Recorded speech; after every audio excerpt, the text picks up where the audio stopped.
Hi, everybody. How are you? I hope you guys like the new intro. That was the one I was working on, and Canva was just being a butthead about it.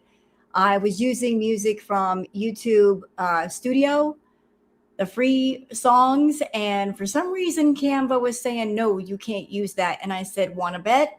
So I took the music into my editing program and I put everything together there, and it went through. Very strange. The Canva was saying that non-copyrighted music on YouTube, it was showing a copyright. Weird, but I fixed it. How y'all doing this evening? Yeah, exactly. It's just business. If you are watching Foodies live, hey kitten, hi kitten. I know you're still live, darling. I am so sorry. I hate going live when other people are live. It just feels so rude. But I just wanted to cover Foodie's rage, honestly.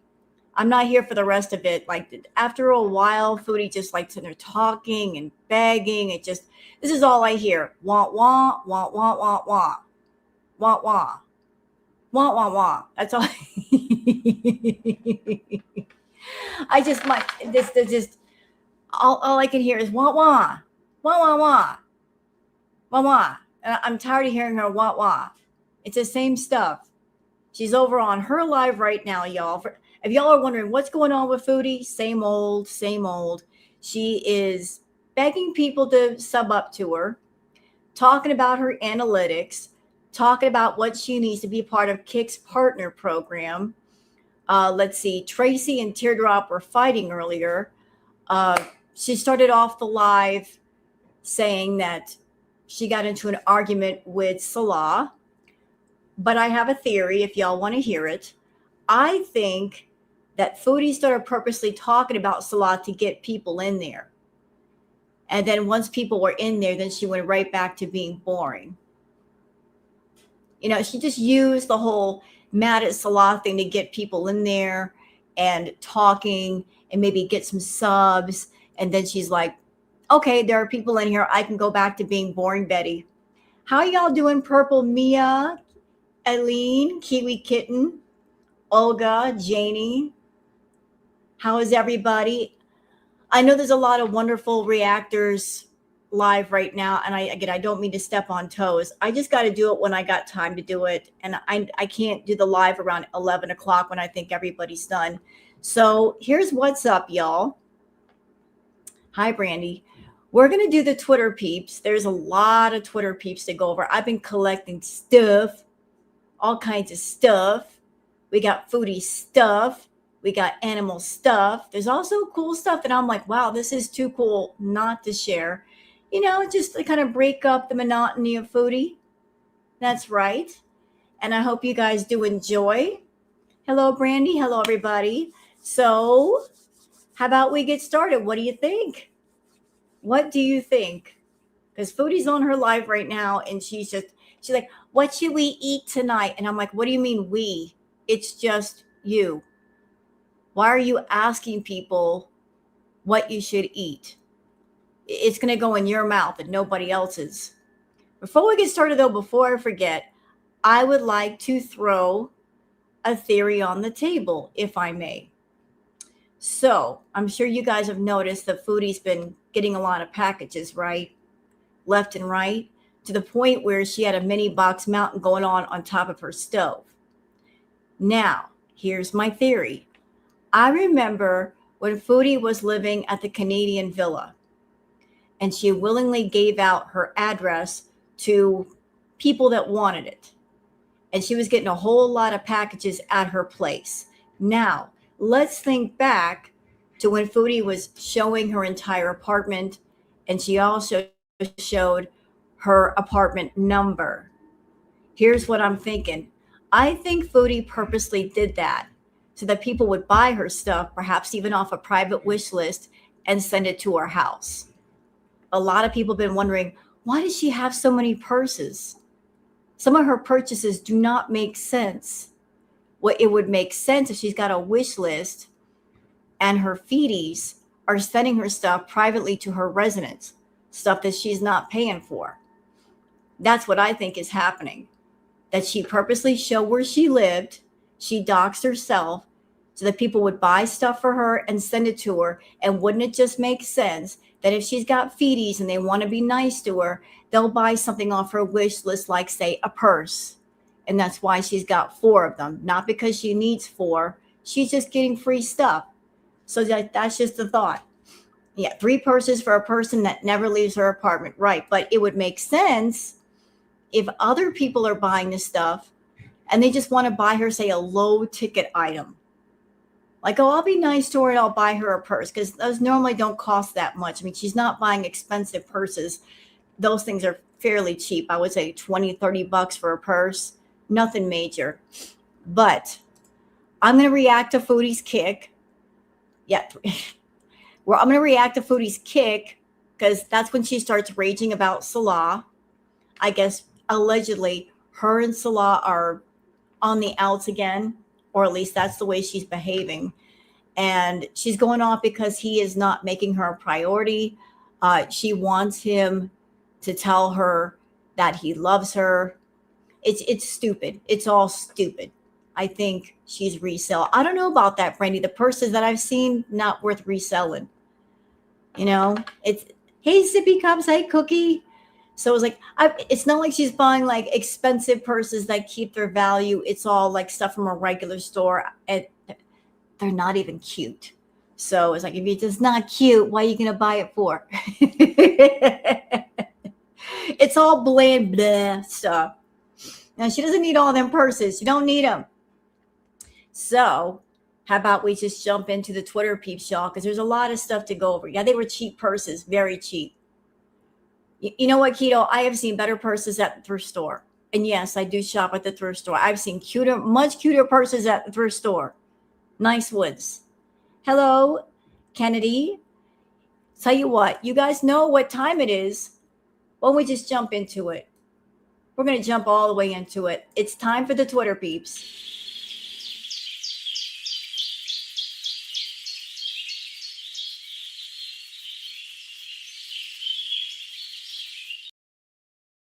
Okay, it's time for the Twitter peeps.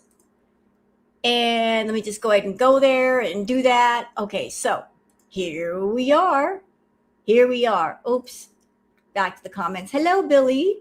So for those of you that are on Twitter that you would like to follow me on Twitter, here's my handle, Wild Girl Sarah. And for those of you not on Twitter, that's why I do the peeps for y'all, so y'all can keep up with all the girl world gossip without actually having to set foot on the Bird app. I bring them to you. So, jump scare. Sorry. I didn't warn you ahead of time. That's just rude of me. All right. So Girl World Watcher says, LOL, she's reading the analytics to her audience. What a selfish person. She is literally sitting there waiting for her audience to sub. Like, come on, if you love me, give me money I want so I can buy crap I don't need. Yeah, like I sat there for the longest, y'all, listening to this stream. Holy moly, macaroni and cheese, Batman. She was running it into the ground, talking about her analytics and telling her audience what she needs for monetization. I need 8 more subs. I need this. I need that. Explaining kick to everybody. Nobody needs to know. Her monetization is her responsibility, no one else's. She's just putting pressure on her audience to sub up to her, although she's not offering them much in the way of great content. What's that old saying? If you build it, they will come. She's not even willing to build anything. She just shows up at the bare lot and says, okay, I'm standing here. Give me money. Give you money just because I'm standing here. I'm not willing to build anything. I'm not willing to show you anything. Just give me money. And for the last, half hour, it's been, what are we going to eat? I'm hungry. What are we going to eat? And I want to go out. You know why she wants to go out? Because when she goes out, she can grift a little bit better. If she goes to a store, maybe somebody will buy her something. The grifting is out of control, y'all. It's so out of control. So out of control like this. But most of the stream is just her talking about her analytics, talking about her health problems, complaining about Salah, complaining about everything. Ugh, girl, quit it. The Tone Knob says, how does Foodie Beauty plan to make enough money to afford her $400 a week food habit, along with $2K rent bill, plus all her other monetary wastage? She should be homeless by April or May at the latest at the rate she's going now, and she hasn't a clue how it's coming. Well, I told you guys my theory. I think there's a reason why she's not so concerned about the money she's making on Kick. I think she's making her money in other ways from other types of people. And Twitch Kick money is just like side money. Hey, Pete. I think Foodie is making money off the feeders. Honestly, I think that there's a money coming in from her feeders, and they're floating her right now. I don't know if they can float her forever, though. Thank you, Keto. Her grifting has gotten so out of control, she's asking money for the cat, computer, and scooter, but then buys so much junk. That's what happens when you reward bad behavior. When you float somebody for too long, they expect to be floated forever. If they're used to getting money from people, they don't want to break that system. They're going to keep working it until it completely breaks down. She thinks that everybody should pay for her life. And believe me, she's expensive. Very expensive. Chantal did do something tonight that she's never done, though. She showed that spare room. You know, the one that Peach was supposed to move into. I mean, it was completely bare almost, except for some stuff in it. But I thought that's why your rent is so expensive, because it's practically a 2-bedroom apartment. I know that room is supposed to function as like a den, but you can also make that into another bedroom for somebody. So you're paying for way too much space. You don't need all that space, Foodie. You don't need a place that big. That's why your rent's so pricey.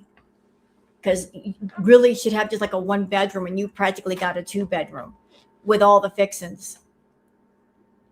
Yeah, she did, Billy. She showed that spare room. It was practically bare. There was not much in there. Ooh, that's a hot topic. Cookie, I heard about that. I did hear about that.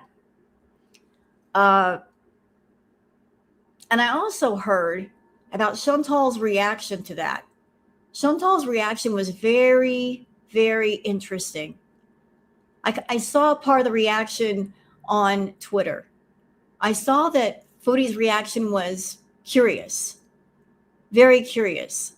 For someone who hates FFG so much, she wasn't really ecstatic, which I found interesting. Like she allegedly hates FFG, but yet when she heard that FFG got terminated, she looked weirdly nervous, like rocking back and forth, like she was very pensive. And I thought, what could cause that kind of reaction? Why would she act like that? And I've got a sort of kind of working theory. I'm not 100% on it, because who knows what's going on in Foodie's head, what she's feeling. But I wonder if the reason why her reaction was different, maybe it was a moment where Foodie just thought to herself, shit just really got real. Like, I think maybe Foodie for a long time has thought that she had some kind of pull or rank on YouTube, where she thought, I'm Foodie Beauty, and I've been on YouTube for 10 years, and I've got a name for myself, and all these reaction channels react to me. Maybe she thought that she had some kind of ability for carte blanche, that she was kind of special. But after she heard about FFG getting terminated, maybe in her head, she thought, oh my God, shit just got real. If YouTube will get rid of somebody who was making 10 times more than I was making, ooh, I guess they're not playing around.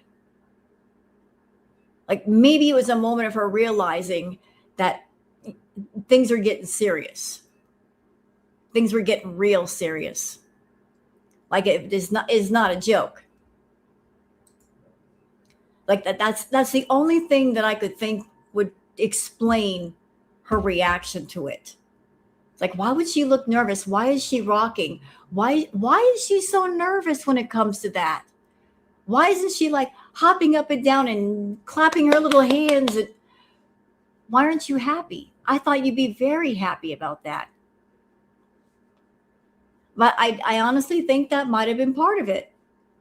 Like she thought, my God, FFG is making so much money, much more than me. And they gave her the what?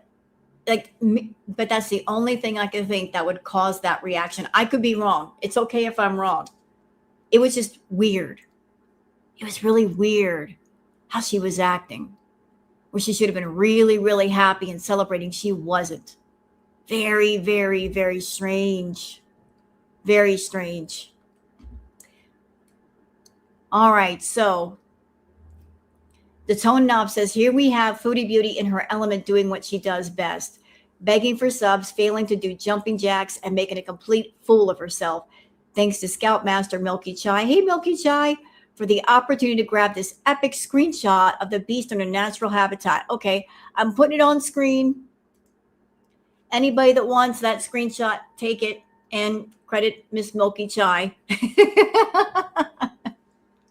There you go. Hey, that'd make a great thumbnail, wouldn't it? That'd make a great thumbnail.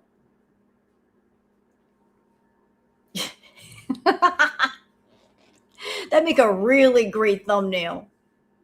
I might just save that for a thumbnail and credit Miss Milky Chai when I do. Sassy Cat says Foodie Beauty realizes that she had by her business partner Salah. I hope someone is recording the beginning of her kick stream. The trash talk is started with her and Salah. I'm at work, so I can't record. So if someone has a chance, please do. He called her business partner. So that's the part that I'm going to react to.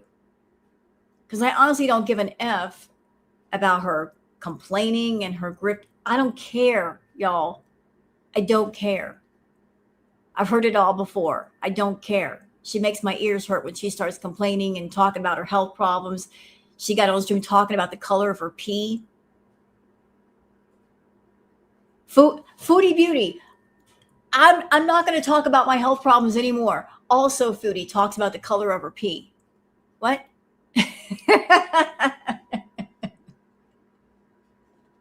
Why are you telling us this information? Yeah, just another day for Foodie.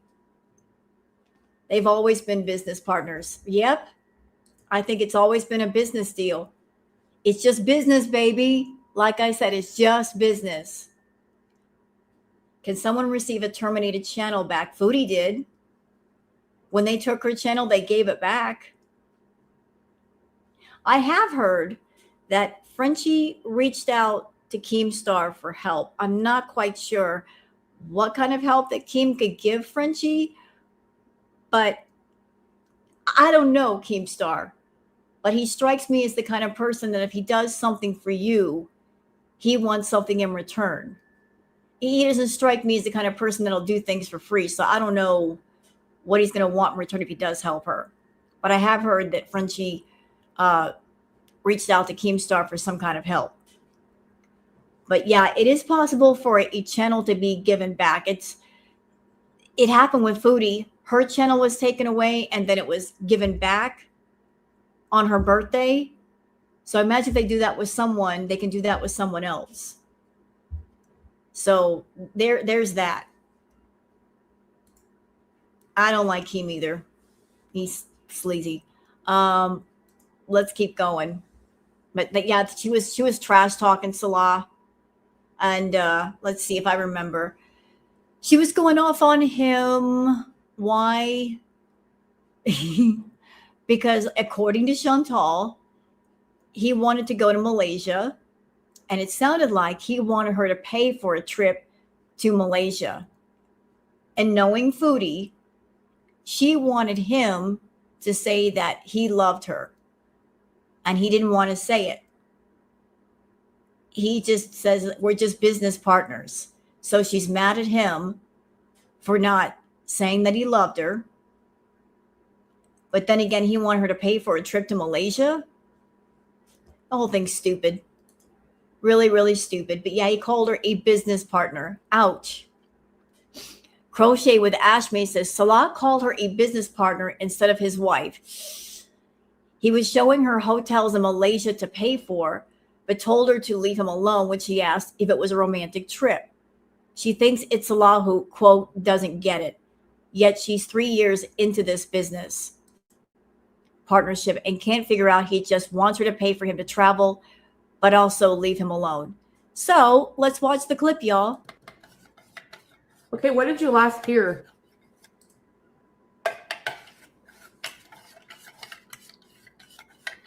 Like, what did you last hear? Deb, hello. You'll get used to it. Yeah, he would send me old pictures and stuff. So I would get confused. Like, obviously I was hopeful because I do still love him. Like, I still have love for him and it's familiar, and I wouldn't want to give up on the marriage and rather than get into a new relationship. Anyway, I was holding on to a lot of hope. You guys know. Well, that's because you don't like to let people go, Foodie. Pete is your ex. You have yet to let him go.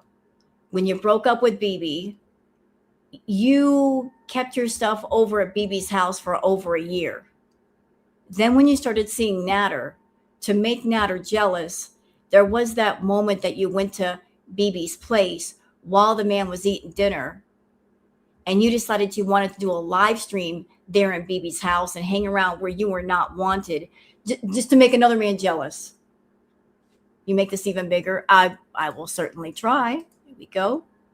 The picture is really small, but she's just got a habit of holding on to people. She doesn't let people go. She doesn't want to be alone. So to keep herself from being alone, she's got to maintain connections, even though the connections are toxic. Let's hold on to these toxic men or these situations that really need to end. Let's keep them going in some way. Even if all I'm doing is calling them on the phone, I'm still connected. She doesn't want to sever the connection. So, that maybe someday things, So then, he told me he wants to go to take me to Malaysia. He wants to go to Malaysia now. You know what It's funny that you say that, Billy, because you know what I'm thinking about right now? The movie Fatal Attraction, and that one part in the movie where Glenn Close is saying, I'm not going to be ignored, Dan. That is Foodie. I'm not going to be ignored, Dan. That is so her. You cannot ignore Chantal. Bunny boiler she is. Okay. And I'm like, okay, cool. Thinking it's like a romantic thing, Because again, I'm confused. Like, why send old pictures of me and you and, all this stuff? And before it slips my mind, theory, isn't it funny that she's talking more about Salah now that those 3 seconds of video came out? So is this like a deflection tactic? Because people are still holding her feet to the fire over that 3 seconds of video and saying, we know it's you. It was definitely you, Foodie. And here's all the reasons why. So is this like a deflection thing where the more people talk about this video and it is you and you were seeing him, the more she's like, no, don't look over here, look over there. Let's talk about Salah again. Blah, blah, blah. Let's talk about Salah. Kind of feels like deflection to me. Yet nothing about the relationship was ever romantic. Yeah, you don't pay $9,000 for romance. Hello, Lock Dog. If it were really romantic, why were you paying $9,000 for this romance? And I was like, what about me?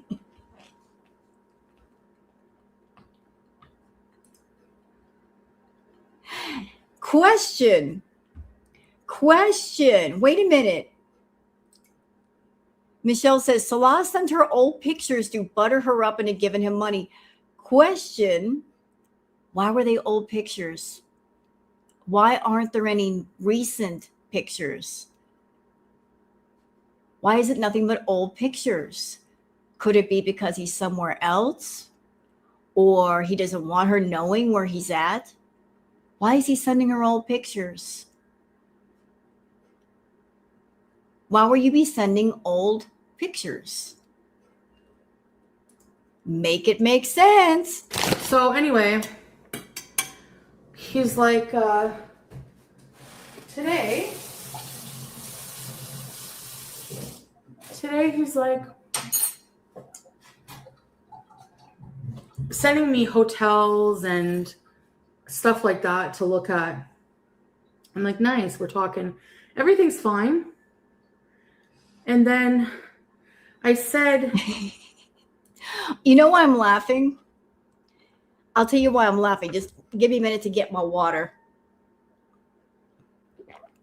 I'm giggling because that part that Salah was sending her hotels to look at. Hey, Tater Tot. Let's think about what Foodie does on her Kick channel, on her YouTube channel. What does she do, chat? What does she do with this one? She's constantly getting on stream and she's talking about, what should we eat? Go into the store and browsing by all the aisles of stuff that she wants. Like she's doing the grift, right? She's doing the grifty hustle. Like purposely talking about the things that she wants and the problems that she has and the bills that she has and the rent that's due. All of that is deliberate.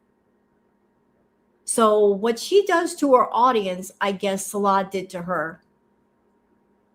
Like showing her all these hotels that he wants to stay at in Malaysia. So he's doing to her what she does to other people.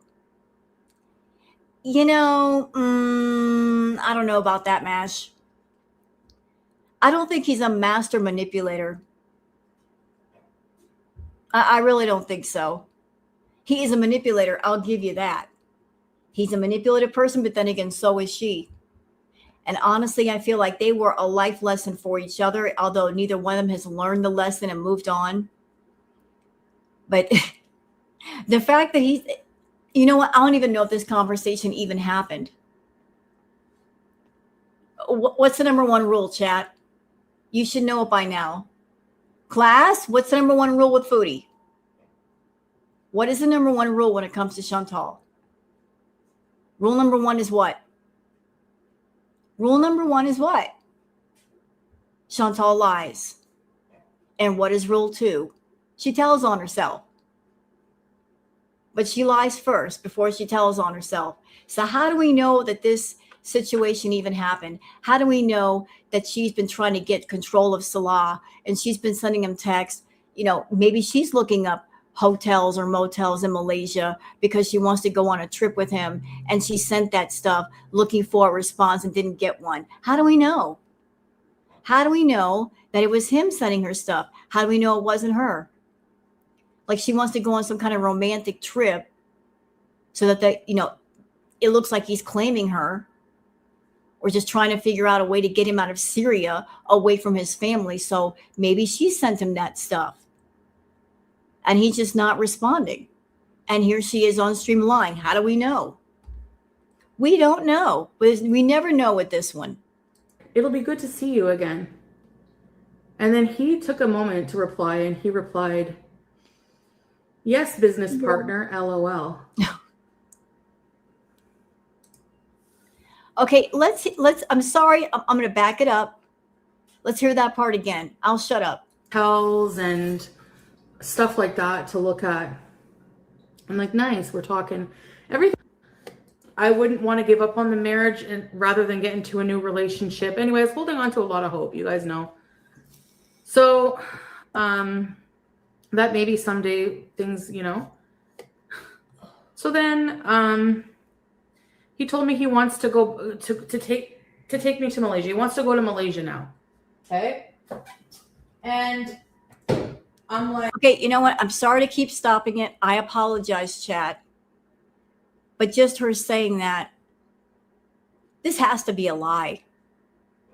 Why would Salah want to go to Malaysia with Foodie? Why? When he's already been to Thailand with Foodie. Malaysia, it's very hot down there. It's tropical climate. It is hot and it's humid. Anybody ever live in Florida? I used to live in Florida. I know all about the heat and humidity when I lived in Florida. Let me tell you something. It ain't no joke. In the summertime, it's like you walk outside and you're like in the middle of a sauna and you can't get out. So if she was miserable in Thailand, why would he take her to Malaysia? Why would he want to go there knowing that she's going to be hot? She's going to be miserable. She's going to be bitchy. And she's going to be wanting to stick herself in a room and not leave unless there's a 7-Eleven close by. This feels like a lie to me. Lies. Absolute lies. Salah wants her to pay for it. Yep. It sounds like love when the man you care about says, hey, how about we go on vacation and you pay for it? That's love, y'all. That's devotion. When a man approaches you and they love you so much and they want you to pay for the vacation. They want you to pay for it. But why would he want to go to a place where she's going to be a complete biatch? like, okay, cool. Thinking it's like a romantic thing, you know? Because again, I'm confused. Like, why send old pictures of me and you and, you know, all this stuff? She's so stupid. Why would he send old pictures of me and you? Because you're a mark. I hate to be rude, but it's true, Foodie. You're a mark. You've always been a mark. He knows how desperate you are and how much you want to be in a relationship, how much you want to be in love with somebody. And he knows, he's been around you for 3 years. He knows exactly what to do to get on your good side. You know, him sending the old pictures of the two of you, he's appealing to your lonely woman's heart. You want to be with somebody. You want companionship. You're desperate for attention. He knows this. So he's poking at your lonely woman's heart. He's poking. Hey, I know you're over there and you're alone. Don't you want to be with somebody? Poke, poke, poke. Poke, poke, poke. He's poking. So anyway, he's like, today he's like sending me hotels and stuff like that to look at. I'm like, nice, we're talking. Everything's fine. And then, hold on. This is a great comment. I like this. Ripped Pantyhose says, Chantal, all of this happened before your fight and before the Natter thing. Rose, has she forgotten completely? She already told us about the Malaysia trip, then the fight and being blocked. I guess she did. Hey, listen. It ain't easy being Foodie when your brain is surrounded in like cooking oil. It ain't easy, you know, having a thought in your head. You don't understand the struggle. Her brain is surrounded in a layer of cooking oil and Crisco. It's hard to get a thought in and out of that thing. You have no idea. But I guess she did forget. I said, it'll be good to see you again. And then he took a moment to reply, and he replied, "Yes, business partner, LOL." Oh, that part. Yes, business partner.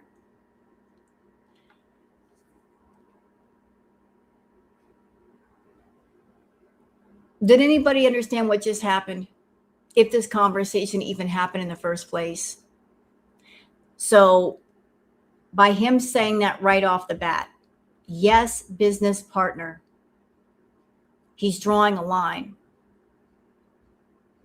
He is drawing a line.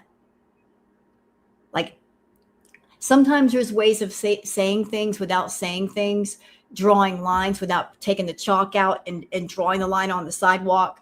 He just did it.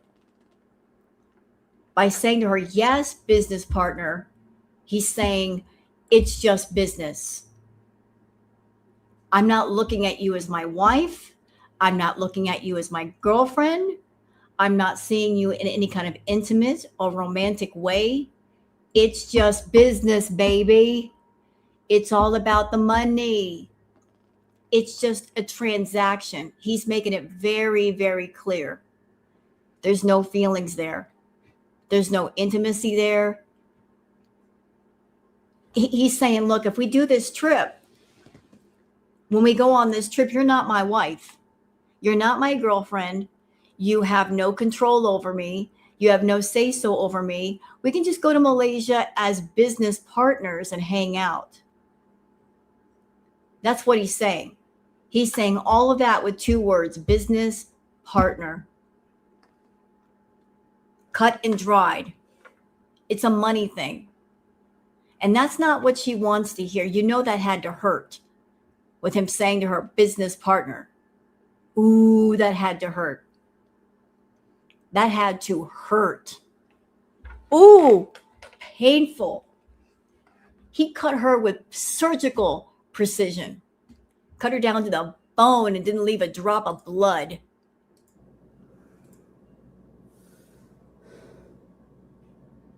It's not on?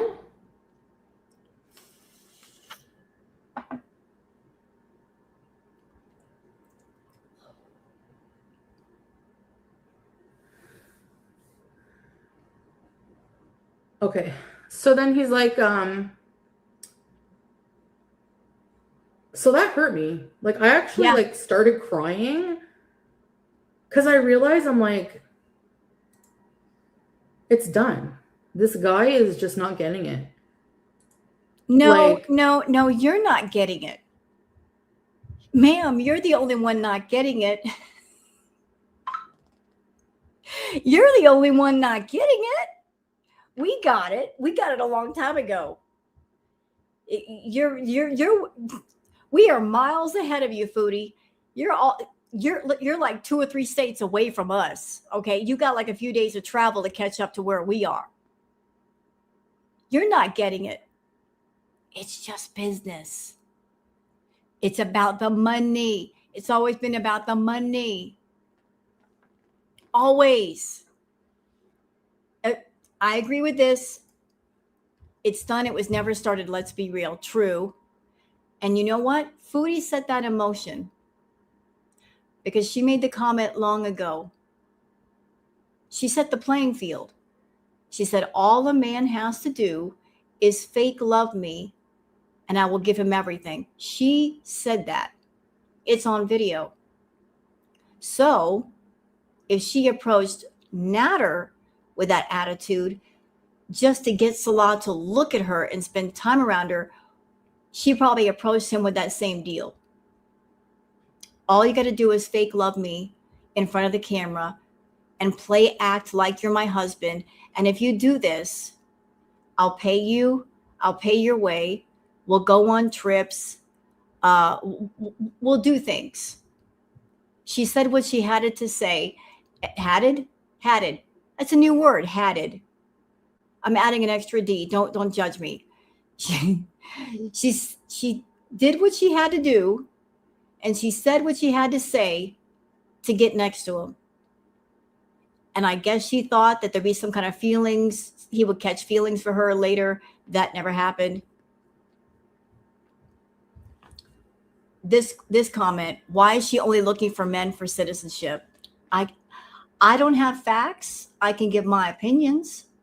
So I will give my opinion, and it's not going to be nice. Why is she only looking for men looking for citizenship? Because I'm just going to be blunt about this, in my opinion. I think she wants a man that she can control. Honestly, she wants a man that she can control. And if you are entering into something for citizenship, don't you have to stay with that person for a certain amount of time? Yeah, we only No, you didn't, Mash. No, you did. Go to your room. That was funny, but go to your room. Well played, though. Well played. I'll give you that. But where was I? Oh yeah, I started laughing and I forgot my train of thought. Uh, she's not looking for a man that will have a choice to leave her or stay. She wants to put a man in a position where they have no choice but to stay with her. So if a man marries her for citizenship, uh, he'd have to stay with her for a certain amount of time to get the citizenship. She doesn't want a boyfriend. She doesn't want a husband. She wants, I hate to say it, a slave. She wants a servant. She wants to be able to, buy someone. And once they've been bought, they belong to her and they are her possession. And then they can't go nowhere. It's about control. It's all about control. And although I can't say for certain what her and Salah discussed as far as what she would give him and what he would do for her, but I think that she dangled maybe some kind of citizenship in front of his face like a golden carrot, not to be confused with the baby carrot, but she dangled the golden carrot in front of his face, and that's why he hung around for so long. That's, yeah. So I was like, and then I was like, you know what? I'm going to set my boundaries right now and let you know. Like, so I told him how I feel. I'm like, is that all I am to you? A business partner? Like, Yeah. what do you mean business partner? Because we were going to do vlogs there. Chantal, if you were not a business partner, if it weren't about the money, why did you pay $9,000 before you went over there? Why were you paying for everything? We know he wasn't working at that time. How could he work? He had to be there with you 24/7, going to get your food, taking you places, going to do vlogs. How could that man possibly work and keep a work schedule taking care of you, because taking care of you is a full-time job? It's just not, there's no way. He was up with you late at night till late, like 2 o'clock in the morning. What person has a job that they can get up after being up till 2, get up at 7 or 8 and be able to get their work done? Like taking care of you is a job. It is a job. And why would he have to go work when you are an ATM that lives in the home and he can just go to you for money? Come on now. It's always been about the money. And he's like, I'm like, I'm not your business partner. I'm someone you spent 3 years of your life with. Keyword, spent. I'm someone you spent 3 years of your life with. Yeah, but that time is over. It's over. If you guys were married, which I doubt, but even if you were, it's over now. An ex, let's think of, I know this is going to sound weird to y'all, but just follow me. Let's think about the shape of an X. Here's how I look at it. Do you know what an X is to me? An X is a circle that's been broken in half. Both halves straightened up. They crisscross, but they're going in different directions, and they only connect on one certain point in the middle. But an X is simply a circle that's been broken in half. And it's a circle that's no longer whole. That's all connecting. That's what an ex is. He is an ex business partner, love interest, lover, whatever you want to call him, Foodie. But once they become an ex, okay, that little teeny tiny point in the middle that connects you, it's not that big. And rarely ever does an ex become a circle ever again. Rarely ever does it smooth itself out and become a circle. And I listed like all these personal things I did for him, all these things he did for me. Uh-oh. And then he just doesn't answer me. Oh, he replied. No. We're going back to that part, ma'am. No. No. Let's hear that again. And then I was like, you know what? I'm going to set my boundaries right now and let you know. Like, so I told him how I feel. I'm like, is that all I am to you? A business partner? Like, yep. Pay pig. What do you mean business partner? Because we were going to do vlogs there. And but you're not there. So how are you going to do vlogs if you're not there and he's not there? He's probably gone back to Kuwait. He's like, I'm like, I'm not your business partner. I'm someone you spent 3 years of your life with.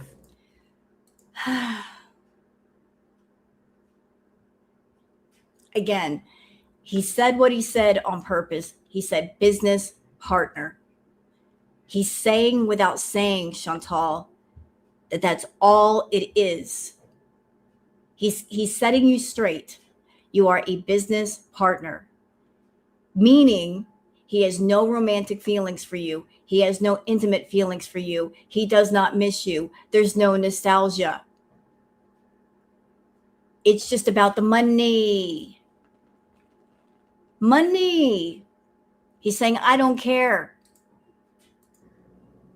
And I listed like all these personal things I did for him, all these things he did for me. Oh, there we go. There it is. Have we heard that before, y'all? Look at everything I've done for you. Oh, Lord, how many times have we heard those words about everybody in her life? How many times have we heard those words? She said the same thing about Natter. Look at all that I've done for him. Every time she gets with somebody, when she doesn't get her way, those words come up. Look at all that I've done for you. You owe me. That's what narcs do. They don't love. They look for leverage. Good deeds are leverage. If they do a good deed for you, that's leverage. They're not doing it from the heart. They're reaching in their pocketbook and taking out money and buying something because later on they want leverage. They want to hold it over your head.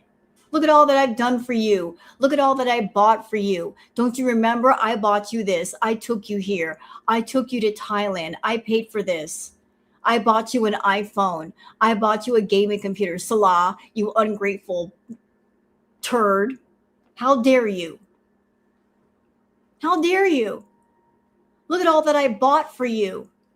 You know what? Chantal, let's be real. Let's be really, really real. You can't even claim credit for all the things that you bought Natter and Salah. Because if we're going to get really, really real, the people that were really buying those things was not you. Where did the money come from? The Beezers. The Beezers bought all of your stuff. The Beezers bought all of Natter's stuff. The Beezers paid for your trip to Thailand. The Beezers paid for you to go to the Middle East. The Beezers paid for his gaming computer. The Beezers paid for his iPhone. They paid for everything, not you. You didn't earn that. That was given to you. That money came from other people. So you trying to act like it all came from me. It came from my blood, my blood, sweat, and tears. No. No, it came from other people. They paid for that stuff, not you. Not you. Your whole life for the past 10 years has been paid for by other people, the generosity and stupidity of other people. Not you. But you try to act like it's all you, like you're over there working 14-hour days, nonstop, working your fingers to the bone. Nah, that came from other people. But you're trying to use other people's money to gain leverage over another person. And that just, nope, that ain't going to work. Mm-mm. And then he just doesn't answer me. Oh, he replied, he quoted he quoted himself saying LOL, and he's like, you missed this part. I was like, okay, if you feel the same way as me, it will be, I want you, this is the ultimatum, because Uh-oh. Here it comes, chat. Here it comes. The ultimatum. Dun, dun, dun, da, da, da, da. The ultimatum. We're throwing down an ultimatum. Foodie, listen, I know that I'm much older than you, although you've got the mentality of a 16-year-old. Let me clue you into something. If you're in a relationship with somebody or you want to be in a relationship with somebody, throwing down an ultimatum doesn't work. Trying to force someone to do something and throw down the control, that doesn't inspire good feelings, does it? People who throw down ultimatums on their partner, ooh, all that does is make for really bad feelings. It makes your partner not want to be around you. When you start throwing your weight around and you're like, here's the ultimatum, as if you're in the position to give an ultimatum. Girl, you're in Canada. He's in Syria. He don't care about you. What exactly are you fighting with? Nope. You got nothing over him. then I'm moving on for my own mental health and my own heart. Do you love me still? Yes or no? Very fucking easy to answer if it's, you know what I'm saying? It's not hard. Okay, this chat, here's how I feel about that. Here's what I think. If you're wondering, why has this crazy situation gone on for as long as it has? My thoughts. I think that he wants her to end things and say so, and she wants him to end things and say so. They're both waiting for each other to end things. That's what I think. I think she wants him to say it's over, just because if he says it's over, then she can get online and rip him to shreds, and she can also claim to be a victim. Oh, I'm so heartbroken. He broke things off with me. I'm so heartbroken. She wants to be the one to say, I was wronged. Likewise, Salah wants her to end it because he's of the feeling that if I let her do it, she won't be nasty and she won't go off on me. And I agree with you, Michelle. If you have to ask, do you love me? The answer is definitely no. On top of that, Michelle, I'll do you one better and I'll add this. She's in Canada. He's in Syria. I don't exactly see him rushing to get her back over there. That's all you need to know. If he's looking at her and saying, you can't come back until you do this, and this, he's giving her a laundry list of things that she has to do to fix herself. That's all you need to know. That is it. End of story, full stop. If he's very happy to keep you away from him and he's giving you all these things you need to do, obviously he doesn't want to spend time around you. Obviously. Because he's finding ways and excuses to keep you away and keep you giving money to him if you are. You type. Drop. And then I feel like this is a sign I shouldn't be talking about this. Too bad. I'm allowed to, like, you know? Yeah, talk about it. Come on, talk about it. So Let it out. if you, you know, if you, what was I saying? Nothing important. Do you love me, yes or no? Is this a romantic trip, yes or no? He already told you. He called you business partner. Why are you pressing the issue? Foodie, even if he lies to you and says, yes, it's going to be a romantic trip, is it really going to be romantic? I don't think so. Because saying something and actually feeling it are two different things. If you're practically forcing somebody to say I love you, it doesn't mean they actually feel it. They're just saying something under pressure. That's it. They're just saying it because they're under pressure. And then he replies, Chantal, leave me alone. Oh, You got it. You got it. Hullis, I'm leaving you alone. So there's that. That's just a snippet of what was happening. That's just a snippet, y'all. Let's keep going because we got more later. Queen Jellybean says, if you find yourself struggling to get 8 people to sub to whatever BS platform you're on, perhaps it's time to accept that you're no longer in a position to call being a streamer. Your only job, those bills ain't going to pay themselves, cutie. Time to get a job. So here's Lori saying Foodie Beauty's shamelessly begging for paid subscribers on Kick. Yep, she posted that today, saying, I have so much to talk about today. If I can get 8 individual new subscribers, not gifted ones, they don't count on Kick, I will go live. But just because you sub does not give you a free pass to be hateful. Thanks. So, what? Who? Do I scare you? Who scares you? I'm so confused. So I looked on Chantal's Kick. She has 1.1K followers. You can't buy subs on Kick. I don't think so. I don't know how it works over there.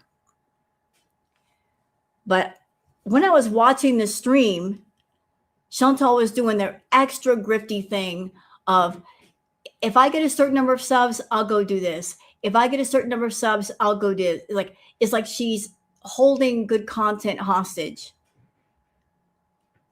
Like she's making all these little mini goals of like, if I get this certain number of subs, I'll go out. I'll do this. I'll do this. No. That's not how you do it. You don't hold good content hostage. The big bros. The big bros. I never heard it talked about that way before. Hectic Llama says she asked him, quote, do you still love me? Yes or no? And he answered, Chantal, leave me alone. Yep, there's your answer. If it gives you that answer, that's your answer right there. 500 pounds and no money says Foodie Beauty really said you need someone to suffer through life with. No, a good partner lifts you up, makes you want to be better, and grows with you. If your relationship is built on mutual suffering, that's not love. That's a hostage situation. And that is also true because Chantal, she likes to trauma bond with people. That's how she keeps people with her. We've been through so much. And part of the trauma bonding is the fighting. Like, let's fight with each other. And that will bond us together, are the fighting. We're going to yell. We're going to scream. We're going to go off on each other. And that's supposed to be some kind of positive bonding experience. Yeah, trauma bonding. She wants to trauma bond with the person, not love them, not let them love her. She wants to trauma bond. But Foodie is saying you need someone to suffer through life with. What? That doesn't sound happy. Ugh. Debbie's World says, so Dr. Chantal admitted that she's taking half of her antidepressants. When I heard that, I thought, how is she even getting antidepressants? Has she been to the doctor lately? Don't you need a prescription for that? And is it effective when you take half the amount you're supposed to? I don't know. Why are you taking half? Debbie's World says, Salah's business partner only. Foodie Beauty, hey, maybe you shouldn't have left Syria if you were so committed to your husband and your marriage. Yeah, like if you loved him so much, why'd you leave? Why'd you leave? If you loved him so much, why'd you leave? You shouldn't have left. I think she left because she was trying to do like a power play on Salah.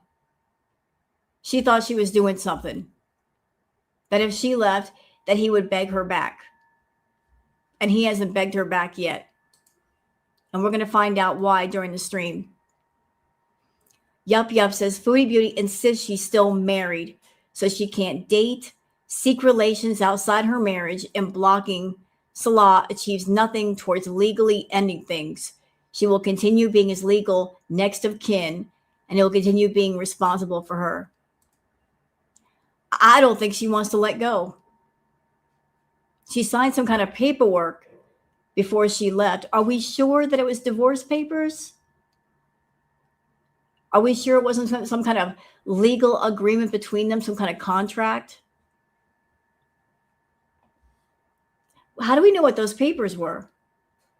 They could have been anything, those papers. It could have been a complete lie, those papers. But she's like trying to say, oh, we're still married. No, you're not. All right, now, something, little palate cleanser for those of you that like to watch old movies. In 1953, actress Jane Russell was accidentally knocked into a pool by a man diving over her, but she stayed in character and carried on the scene like a pro. That's a queen for you. That is an absolute queen. Miss Russell was like filming this scene, and she got accidentally knocked into the water, and she carried off like, I was supposed to do that. That is a diva. But that is a professional right there. Like, just rock with it, roll with it. I get knocked into the water. We'll just turn this into a moment. It'll be iconic. It was. I mean, professional. Definitely a professional right there. And y'all check this out. You got to see this. You've got to see this. Listen.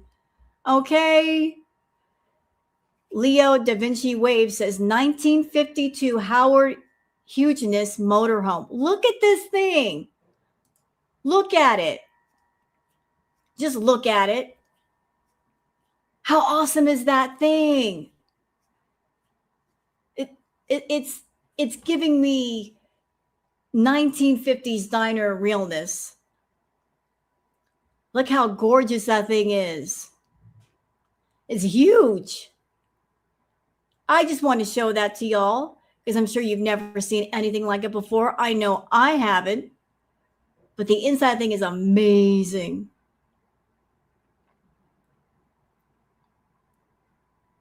And sorry, chat, you're going to hate me for this one.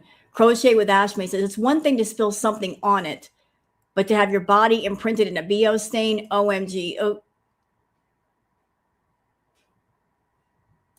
So she's got a huge BO stain on her cloud couch. Ew. Ew. No, thank you, ma'am, sir. I'll pass. You can keep that. All right. This is something funny. And I know where this comes from. Wholesome Side of X says a gardener set up a camera to see who was taking his fruit and vegetables, and this is what he saw. A groundhog named Chunk has been stealing his crop for 4 years and even eats it in front of the camera. I've seen these videos with Chunk. Chunk is... So, like, the whole story was this gentleman made a garden in his backyard, and his fruits kept getting, pilfered through, like bite marks out of them. And he was wondering what in the heck is doing it. Is it a raccoon? Is it a fox? What's going on here? So he set up these cameras and look, there's this groundhog that will grab the fruit, get right in front of the camera and just eat it. And like, what you going to do about it? What are you going to do? And at first the man was mad, but then there's a happy part of this story, ladies and gentlemen. After a while, Chunk grew on him. And he started to make a whole new garden just for Chunk. And here's the beautiful part. Chunk actually has a girlfriend named Nibbles. So there's Mrs. Chunk. And they have babies. And the whole family lives right underneath the house. So it went from like one groundhog to a whole groundhog family. And he's made videos of Chunk. But as you can see, here's Chunk saying, what are you going to do about it? What are you going to do? I'm eating your fruit. What are you going to do? So there's a happy, happy story. All right. Now this is inspirational. I'm including this because it's inspirational from Massimo, saying in 2016, Yosake, I'm probably going to butcher this name and I apologize, Yuki Matsu was diagnosed with brain cancer on the same day he quit his job as a construction worker to become a DJ. His Boiler Room set had nearly 9 million views in less than 2 months. So I salute this man. I salute this man. Like he just doing what he wants to do. And I listen to music. He's got good music. Yes, he does. And here's a sweet ride. Quirky Rides, 1938 Bugatti Type 57. Look at that. Who wants that in their driveway?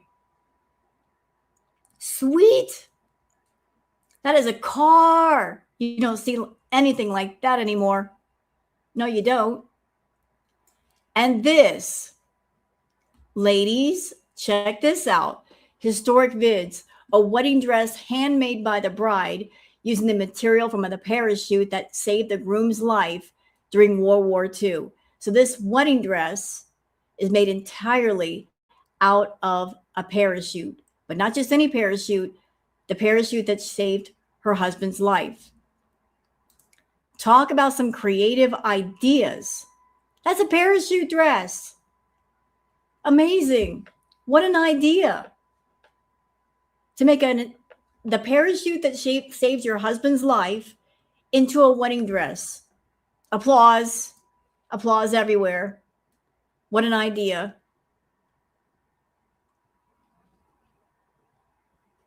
All right. And y'all want to see Box Mountain? Enigma 2025 says Box Mountain is coming along well.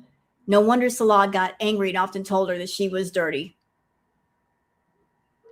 So here's one picture. This is her new apartment. Her apartment shouldn't look like this. Look, boxes on top of her stove. Messy kitchen. And she's the only person living there. She can't even like blame it on somebody else. We got Box Mountain on the stove. Why are the boxes on the stove? Well, I guess it makes sense if you don't use a stove very often. Then it makes sense. Like she doesn't cook, just use it to store boxes. Why not?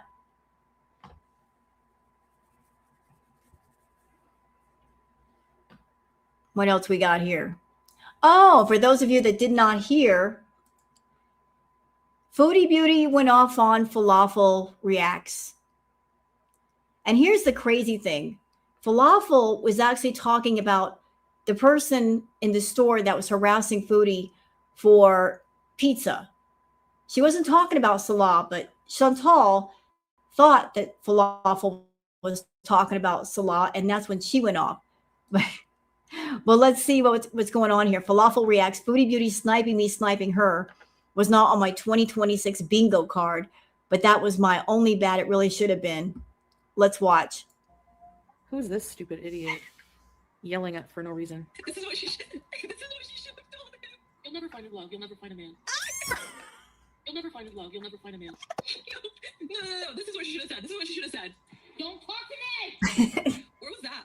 Where was that energy? Where's your husband? Do people actually listen to this idiot? She left her sandwich unattended on the table to go buy shit for this random ass lazy Listen ass, to this irrelevant ass, grifting ass, scamming ass man. I guess a scammer since is a scammer. What? Holy fuck. I hope your channel's next. Bye. Another one bites the dust. See ya. Oh my god. This is her face.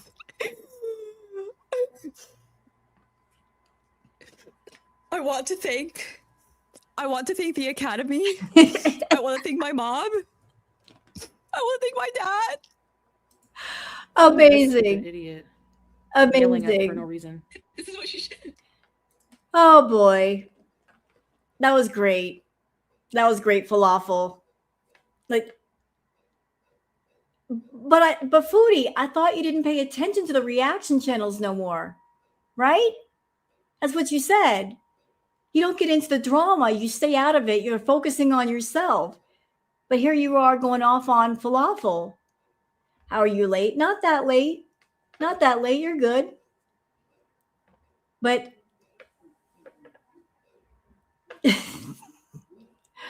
when Foodie goes off on you, you've made it. We all get a turn eventually. If she mentions you, if she gets mad at you, you've made it. What a great moment. Oh, and this happened during one of her streams. She drank gravy. Ashley says, we're going to start Pilates as soon as the Sachs ribs heals. For now, we drink gravy. Foodie, you're over there trying to recreate things from your past. The drinking gravy, you did that during Crackhead Olympics. Girl, quit. You're looking foolish. And this, y'all want to see what she was doing on TikTok? Who is this? Who is this person? Do we know her? Have we seen her before? Filters turned up to max level AF. Who is this person? She's a stranger to me. I don't know who this is.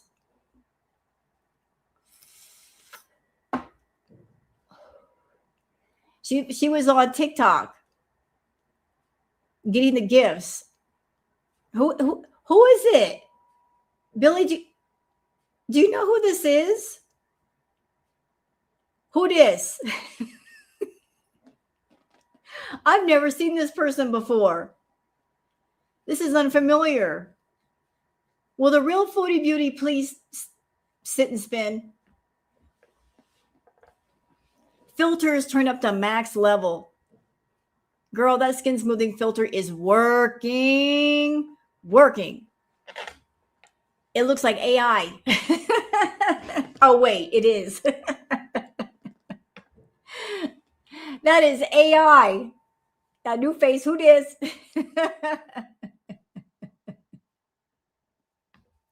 Who is that? That's what she's doing on TikTok. Who is that? Girl, who? That skin smoothing filter, it makes her look ghastly. The chin looks suspect. It all looks suspect to me. They should put them filters on America's Most Wanted.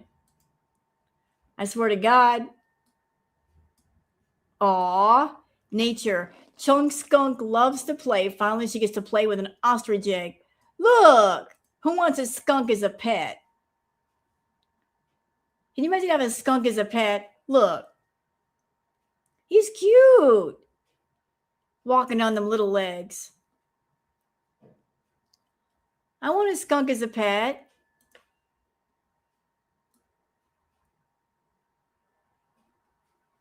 And this will warm your heart, y'all.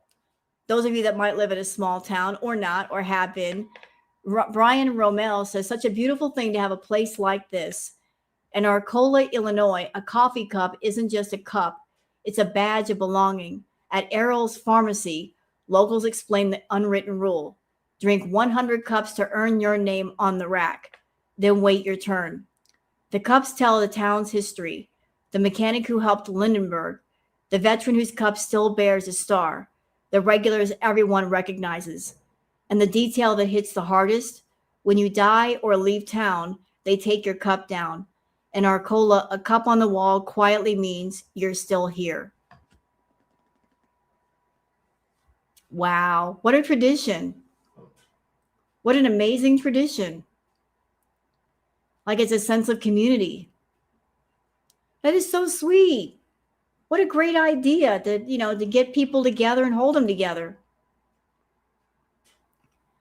Now, y'all check this out from Brian Rommel. I heard that they moved out of the city and now live in an old bus in the woods. It's so sad.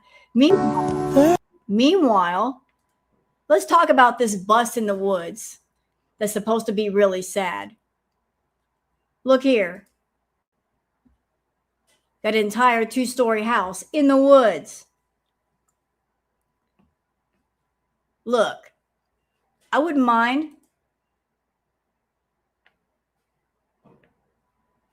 Look at this, 2 stories. Like a double bus with a patio outside. That's how you live out in the woods in a bus in style, son. If you're going to do it like that.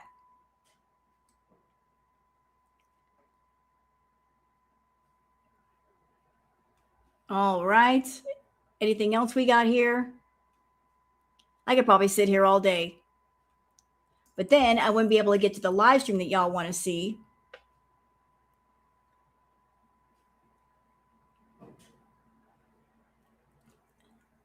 Let me just take a look. Oh, look, from Massimo, the curly fur of a Cell Rex cat. Y'all ever see a kitty with curly fur? Now you have. Look at this beautiful baby. Looking like an entire stuffy. Different breed of cat, for those of you that like cats. Curly fur.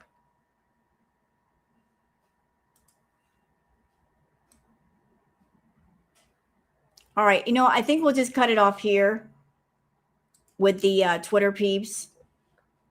And we're just going to get into her live stream. And we got to go to Kick for this. Because I think some of the people that normally get her, they didn't get all of it, or some got in pieces. Well, I like to show you cool things, Deborah. Animals, stuff. Just stuff to think about. All right, y'all ready? Are we ready?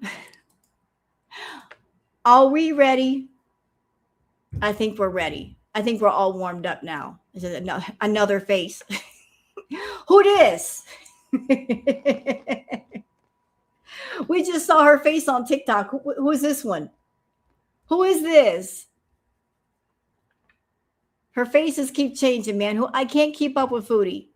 What is going on here? Stop it. Ah!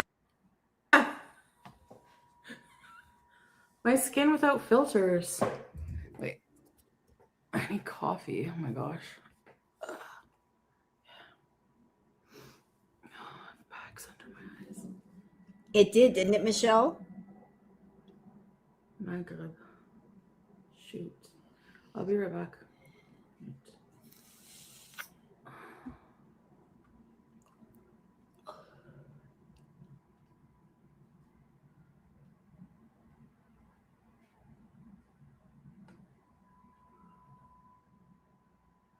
Hi, guys. You figured it out, Witchy? Thank you. Isa Pisa sub, Starwinkle. Thank you guys for subbing. Okay, I know this is, look, it's her house and she can keep it the way she wants to. But as she can do what she likes, but as a single woman, and I've got a much smaller place than Foodie, which means it's more important to me to keep my place clean, because the smaller your place, the more cluttered and dirty it can look just with a few things laying around. I'm bothered by the mess behind her. I am bothered by that mess behind her. She's got cabinets all day to put stuff away. Clutter. I hate clutter. It's gonna give you a seizure. No, Deftones, Andy, no. Hey, Aussie girl, Trixie. Like, put all that Canadian stuff girl. away. Thank you so much for creating an account. CKR, Tom, everybody. Okay, I just have to go pray because it's Maghrib. So just give me 2 minutes, okay? And then I'll tell you what I need to tell you. Talk to each other. So you start the live stream, and as soon as you start the live stream, within like 60 seconds, you're like, I have to go pray. Shouldn't you have done that before the live stream started? Why do it when the live stream is active?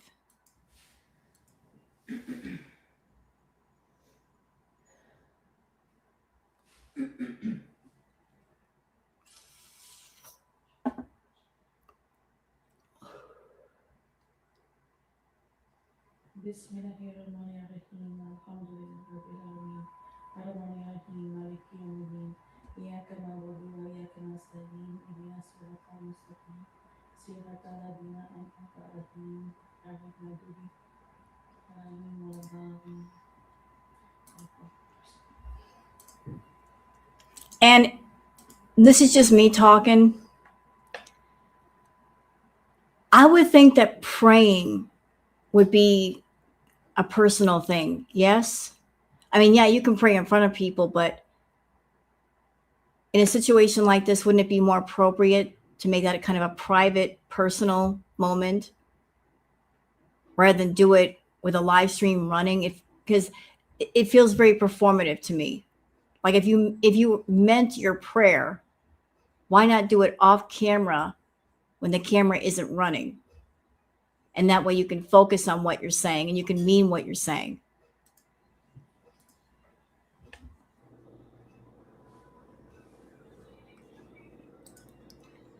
Yeah, like when if you're praying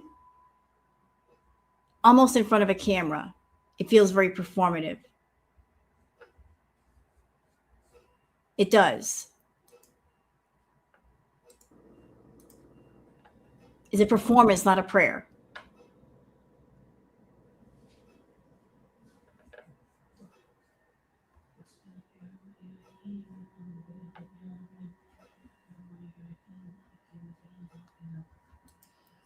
And another thing, and I'm not a Muslim, so I am not well versed in the culture and the faith, but question, when she prays, isn't she supposed to do wudu?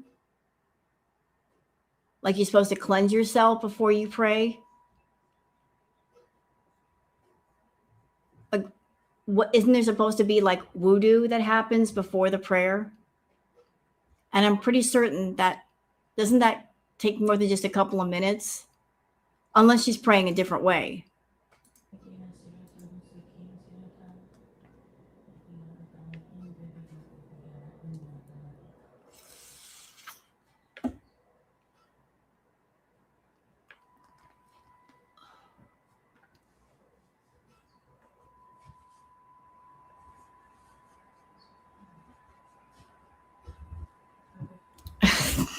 Stars shine. I didn't hear any water either.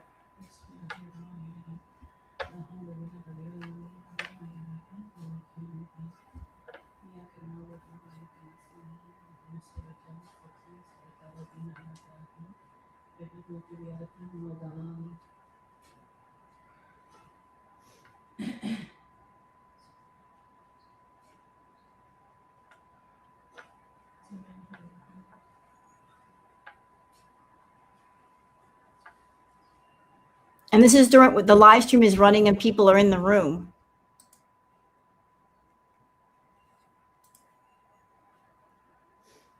This feels very performative to me.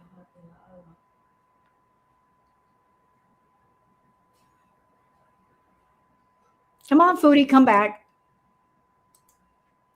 Stop performing now. You can come back.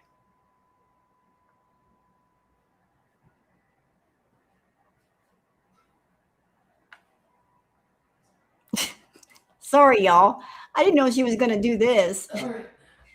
Come on, Foodie, come back. All right. Any coffee? No, I can't. And here's the crazy thing. So she just got through praying, right? That's what she said. So she went to go pray. And then after she gets through praying, she's going to come on camera and be angry. Huh? So you just got through praying, but then as soon as you get through praying, you're going to go off on Salah. Came online and then the Maghrib came up. Sorry. Well, I'm not sorry because.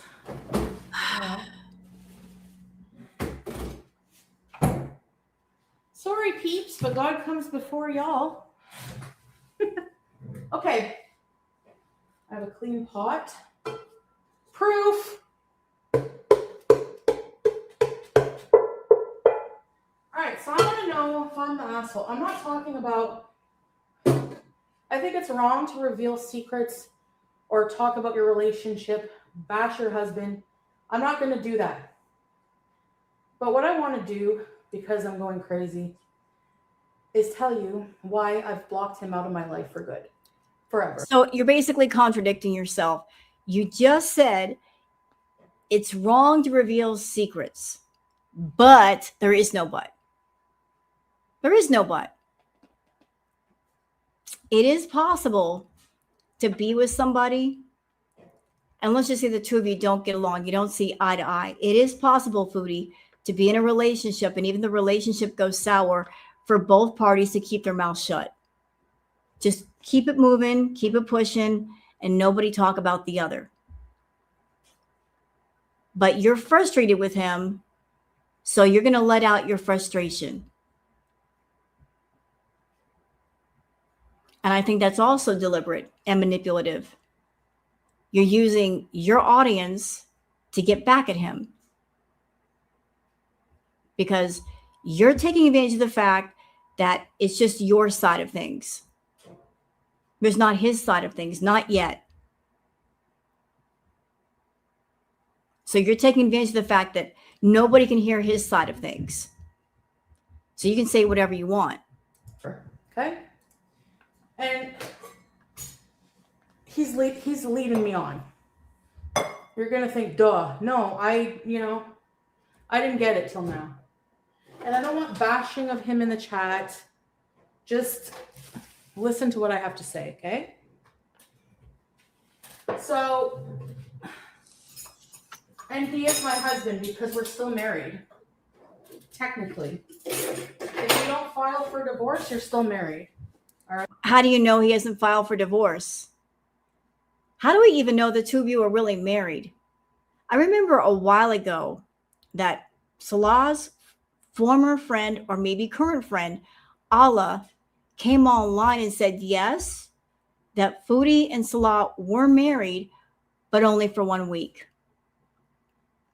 I also remember Foodie herself sitting in the Canadian villa, and she said that they were not married in the traditional sense, that they found a loophole. If the marriage were legal, why would you need a loophole? So you confessed yourself that you exploited some sort of loophole. And I think the term is called a Mijar marriage. I'm probably mispronouncing it, but there is such a thing as Mijar marriage. And if maybe that's what you did, it was only for 1 week. 1 week out of 3 years. So technically, the two of you are not really married, are you? Claiming to be married and actually being married are two different things. And in this live stream, Foodie, you said that, in the eyes of Allah, the two of you aren't married. So it sounds to me like the two of you aren't married. You said it. In the eyes of Allah, we are not married, which means you're not legally married. So what's all the hubbub, bub? You're not married. You just want to claim to still be married. That's all. Right? So we would fight. He did unblock me to give me more shit about the situation, which I shouldn't have let him gaslight me on that in the first place. But he was saying, oh, you know, that's nothing wrong and you acted out of sorts. Okay, fine. I shouldn't have, you know, blasted you. All this shit, whatever. I was wrong. No matter what, you should hold your tongue. Your tongue is a powerful weapon. You think it's just words. No, words hurt people. Okay? And words words are powerful. Mm-hmm. So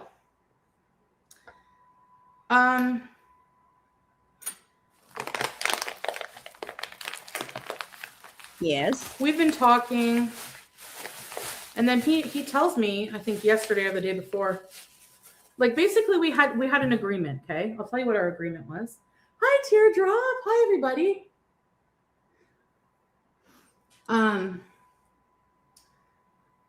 No. Listen, yeah, we've been doing it off and on, like blocking, unblocking, blah blah blah, because we don't understand each. Wait, stop. Stop right there.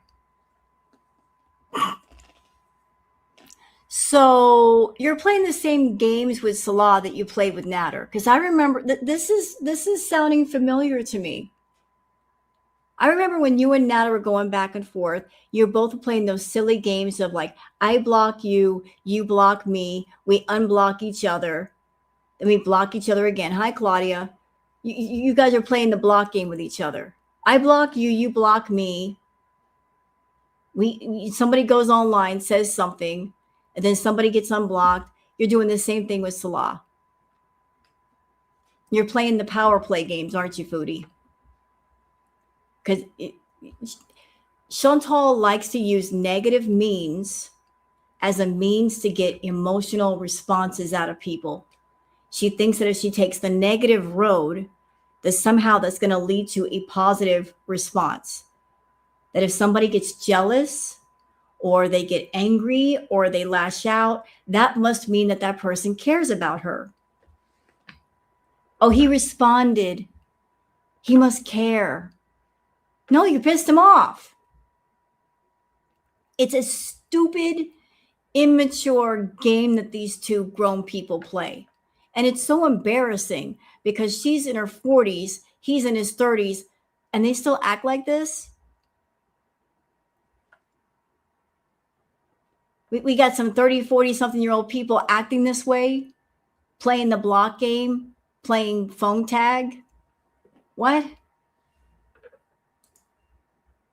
Each other. Like, I don't understand. Anytime I want to talk about my feelings about something he does to me, he's like, leave me alone. Don't talk to me. I'm sick. I don't want drama. Okay, He is sick. He's sick of you. That's the part that you're not getting. He's sick of you. And if you guys are not together, he doesn't have to hear about your feelings. He doesn't have to hear about anything. That's the part that you're not getting, Foodie. When two people are apart, when they've broken apart, there is no emotional obligation. It's over. Just because somebody was once in your company doesn't mean they are obligated to sit on the phone with you and walk you through your bad moments. Hi, Haunted. You are an annoying person. What's crazy is that you expect people to talk to you about your feelings and be there for you when you're feeling bad. But if somebody else is feeling bad, no obligation from you. Remember what you said about Pete's? It's not your responsibility for his mental state. That's what you said about your BFF of 17 years. I'm not responsible for him. I'm not responsible for his feelings. Well, then I guess that means by your definition that Salah's not really obligated to yours now, does it? When it's over, it's over. It's like your feelings are the only ones that matter. So you get mad when he doesn't want to stay on the phone with you and talk about your feelings. He doesn't have to. He's your ex, remember? Done, over, finished. Red flag for me. I realize that now. Number 2, like,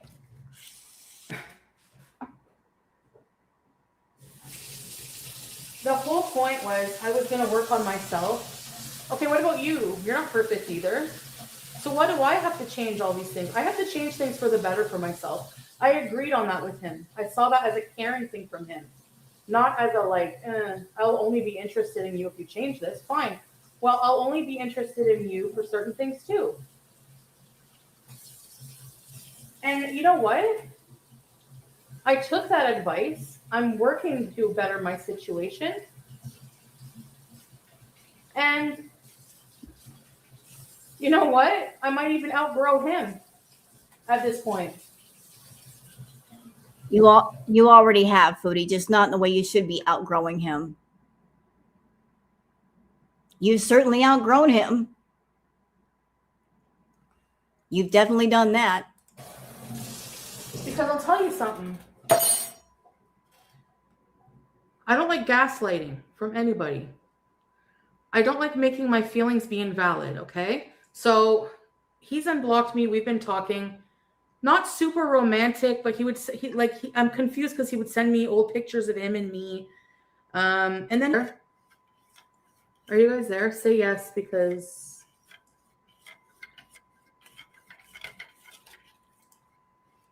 Okay, this comment, hold on. Hi, Lola Bear. I don't know why he doesn't just keep her on block. Because they're stupid. They're both grown adults and they're stupid. They're both, she's waiting for him to end things so she can play the victim. And I was so wronged and he never loved me. And he's waiting for her to end things and walk away because he doesn't want her to turn a complete internet psycho and go off on him. That's why.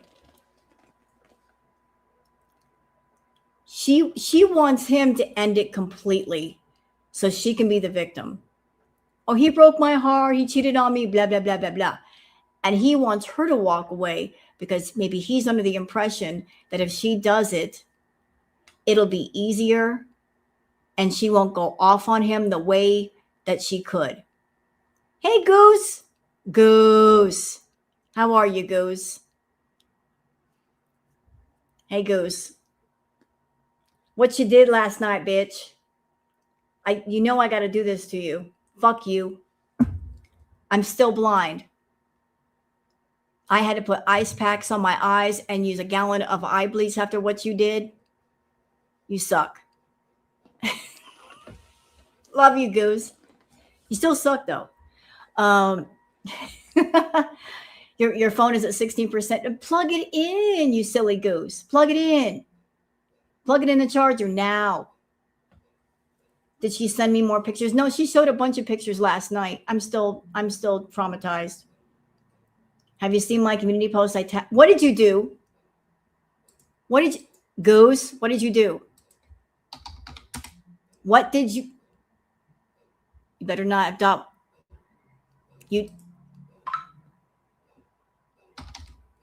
I'm looking now, bitch. If you did what I think you did, if you did what I think you did,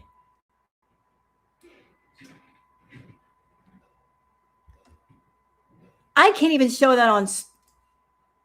I can't even show that on screen.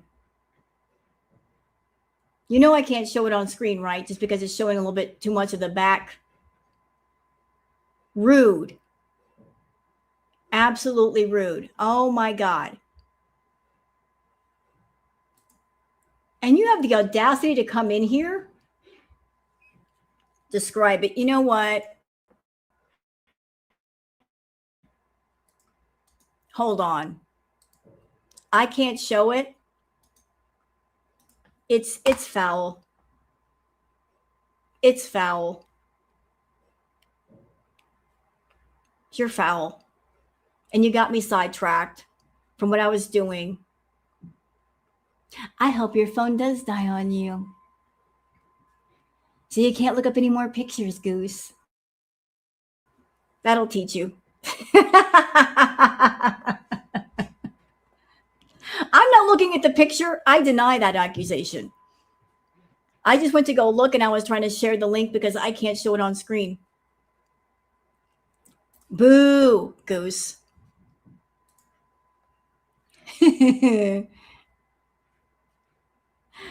Goose, I gotta say it.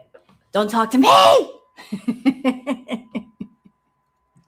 All right, let's get back to the question. Why doesn't it just keep her on block? Because he's trying to get more money out of her.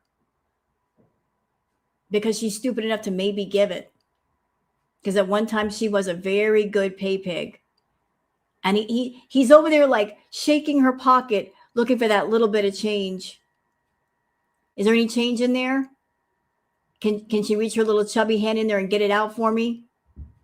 He's just checking to see if she's still stupid. Because she might be. She might be. He knows she's on kick and she's making money and she's making money with her feeders. He's just hanging around to see if he can get another $50 or $500 out of her. No, not Dusty Rose. That is so rude. That is so rude. I'm going back to the stream. I'm just going to forget about that damn picture.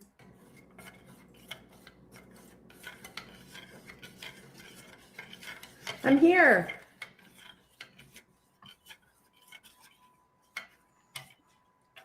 Okay.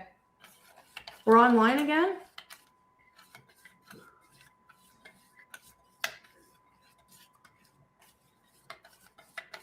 Okay, what did you last hear?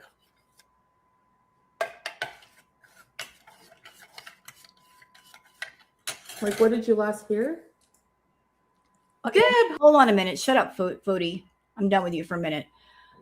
Rip pantyhose. Rose, does Salah not know about the Natter allegations? Because she's saying they're arguing about their fight before that. That's what she says. Rule number 1 again. I don't think Salah cares. It wasn't like he was hot and fired up to break her back. He never wanted to touch Chantal. So if another man is doing that job, he's not going to care. If they're not together, he's not going to care. He'd be like, hey, have at it, dude. That's a job that I don't want. I'm passing the baton to you. You can do it. I don't think he's going to care. He doesn't care. It's not a job that he really wanted to do. Hello. You'll get used to it. Yeah, he would send me old pictures and stuff. So I would get confused. Like, obviously I was hopeful because I do still love him. Like, I still have love for him and it's familiar and I wouldn't want to give up on the marriage and rather than get into a new relationship. Anyway, I was holding on to a lot of hope, you guys know.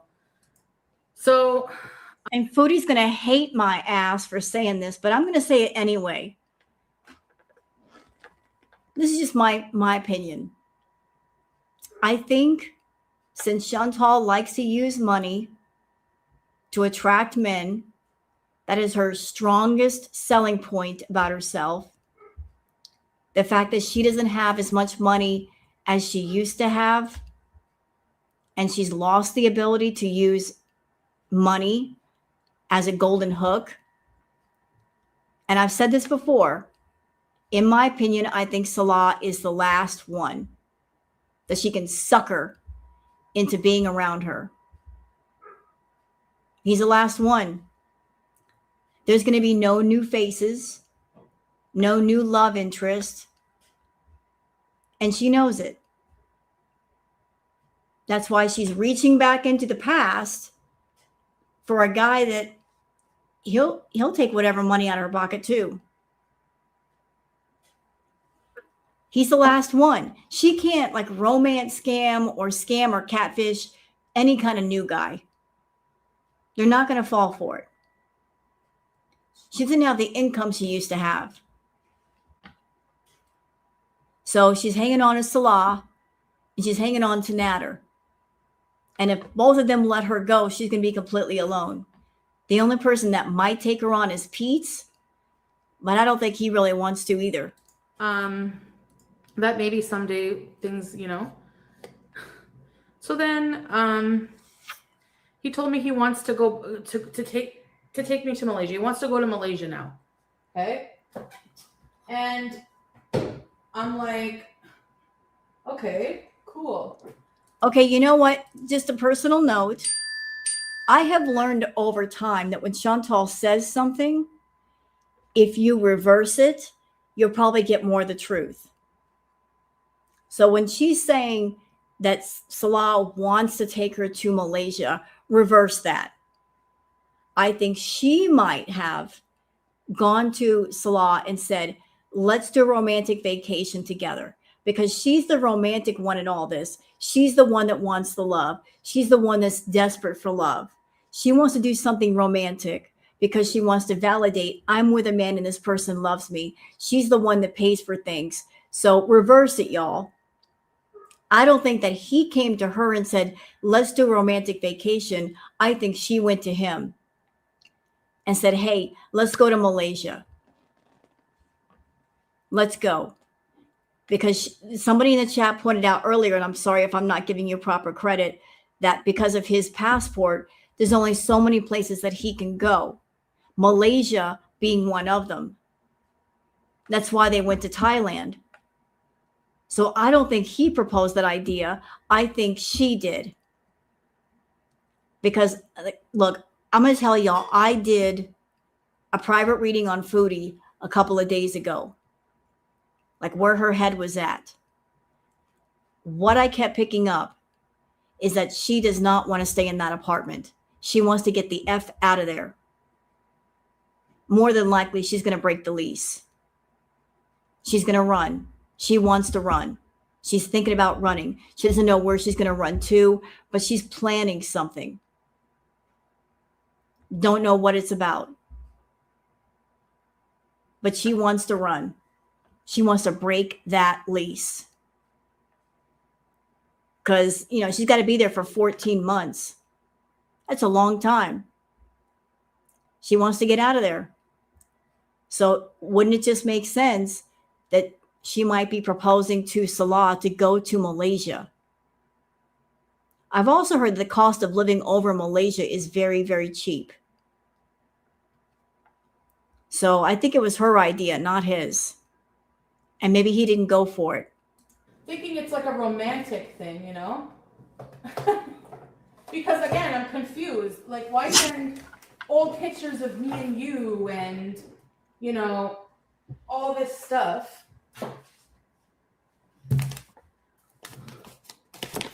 So anyway, he's like, today. Wait, this comment, love it. Love this comment. Oh, wait. Where is it? This one. Sippy Cups. She wants to isolate him from his family. Bingo. Ding, ding, ding, ding, ding. She wants to be with him in a place where there are no family members. She doesn't want to go back over to the Middle East in Syria where he is with his family. She wants him in a place where there are no family members around to influence him or help him out. She kind of had that control in Kuwait. She would not have that control in Syria. She knows that. So she wants him in Malaysia where there's no family around to help him out. Yeah, it was her idea. Thank you. It was her idea. Thank you. And it went over like a lead balloon. Because Salah's not stupid. He knows. He knows. Today he's like sending me hotels and stuff like that to look at. I'm like, nice, we're talking. Everything's fine. You know what? Before I forget, I'm sorry to keep stopping, but when I get my thoughts, I got to speak my thoughts before I forget. Let's think back, girl world. All that time that Chantal said she had to be very careful with people knowing where she lived, right? She wouldn't show us any part of the apartment. Now, all of a sudden, she's showing the entire apartment on the inside. And she also showed her apartment number. Hello, Diamond Darcy. Why would she do this? Why would Chantal go so far as to show the entire inside of her apartment and even her apartment number? Working theory here. I think that Chantal deliberately doxed herself because she was hoping that perhaps the apartment complex would get harassed and she could claim that she was being stalked and harassed as maybe a way to get out of her lease. Because that's what happened the last time when she was in that other apartment. She was there and then she claimed, I have to leave, broke the lease. So I think she was trying to use Girl World as a way to get out of that lease. And maybe she's pissed off because her plan did not work. Deliberately showing details, thinking, oh, this will get me out of my lease. Here's something you don't know, Chantal. Even if that worked, even if the apartment complex said, okay, we'll let you break your lease, I seriously doubt they're going to let you break it for free. Then more than likely they would say, okay, you want to break your lease, you have to pay us a certain amount for that to happen. I don't know what the amount would be. You got to give us the 3 months worth of rent while you were staying there, or maybe 4 months or 6 months. They're not going to let you break it for free. Usually if you want to break a lease early, they ask you to pay a certain amount, and that certain amount is not cheap. So if that was the plan, it's not a good plan. Not very good. You're still on the hook for money. So I think you were trying to use Girl World to break that lease because you don't want to be there. And then I said, it'll be good to see you again. And then he took a moment to reply, and he replied, yes, business partner, LOL.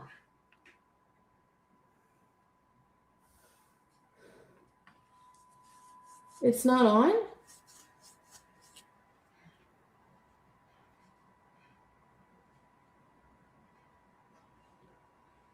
And this part, hold on a minute. Billy says in the live stream where she accused Salah of flirting. Before that happened, she said Salah was taking her to Malaysia for her birthday and that he was paying. He basically denied that. So how is it that we go from she was making a claim that he was taking her to Malaysia and paying for it? He comes forward and says, no, that's not true. And now we're back to the trip is still on. It sounds like you keep pushing this idea of Malaysia, Foodie. He does not want to go. I think maybe that's the reason why you've been like going hardcore with streaming on Kick, streaming on TikTok to get those gifts. In the reading that I did on you, you're stacking up money to go somewhere or trying to go somewhere. I don't know where you're going. I don't know what you're planning, but it feels like you don't want to be in that apartment no more. And you're trying to find a way out.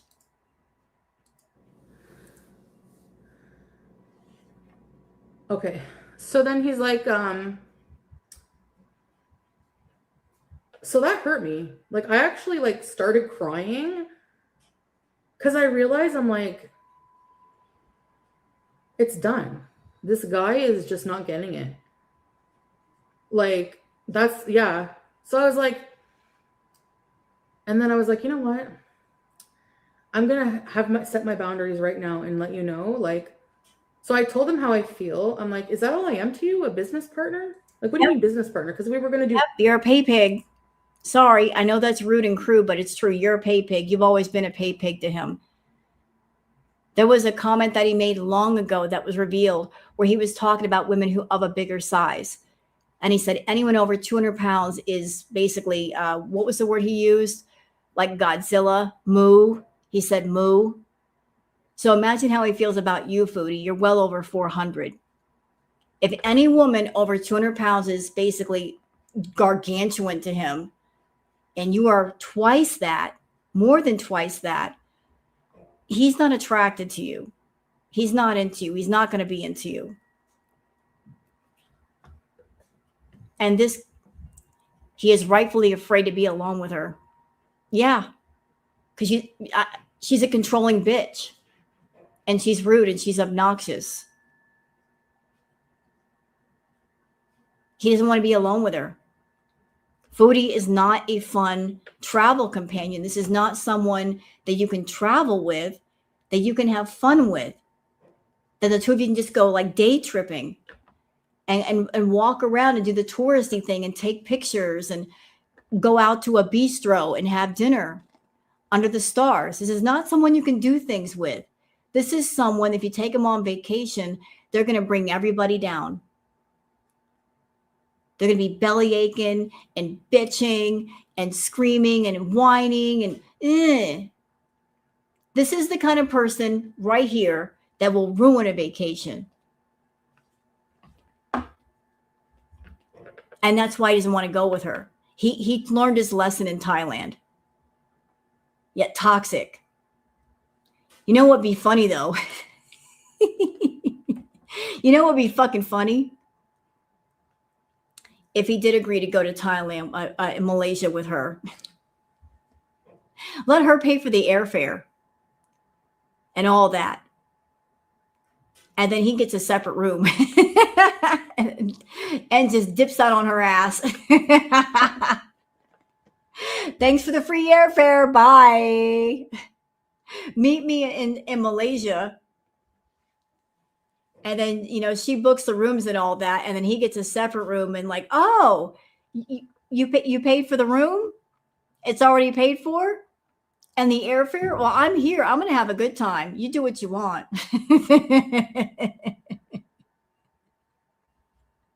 That would be funny.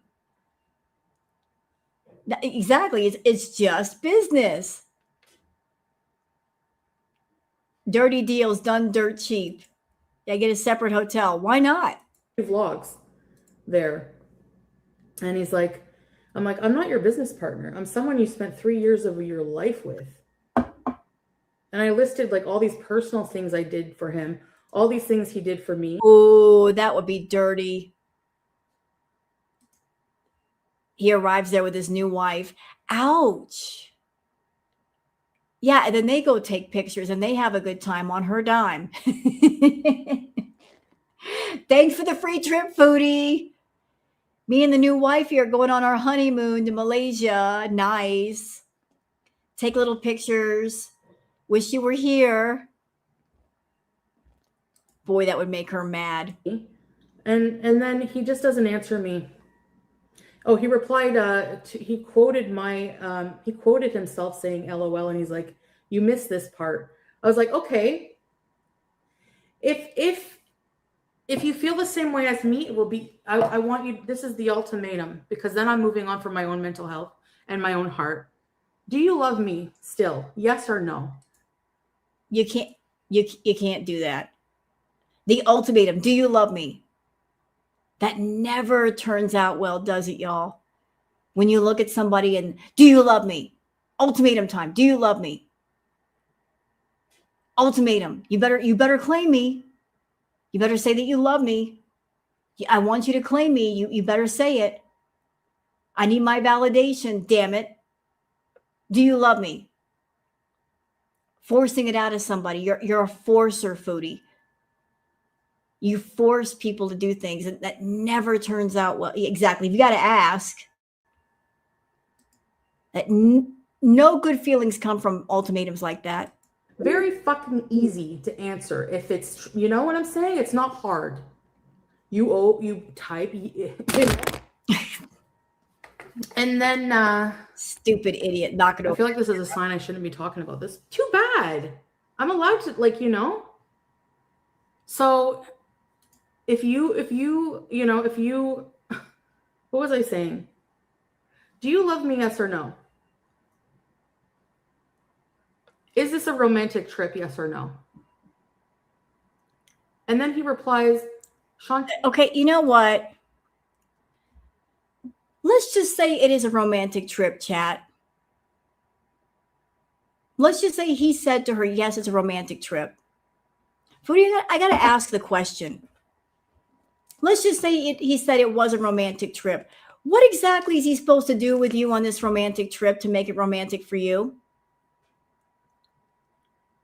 I mean, what's your definition of romance?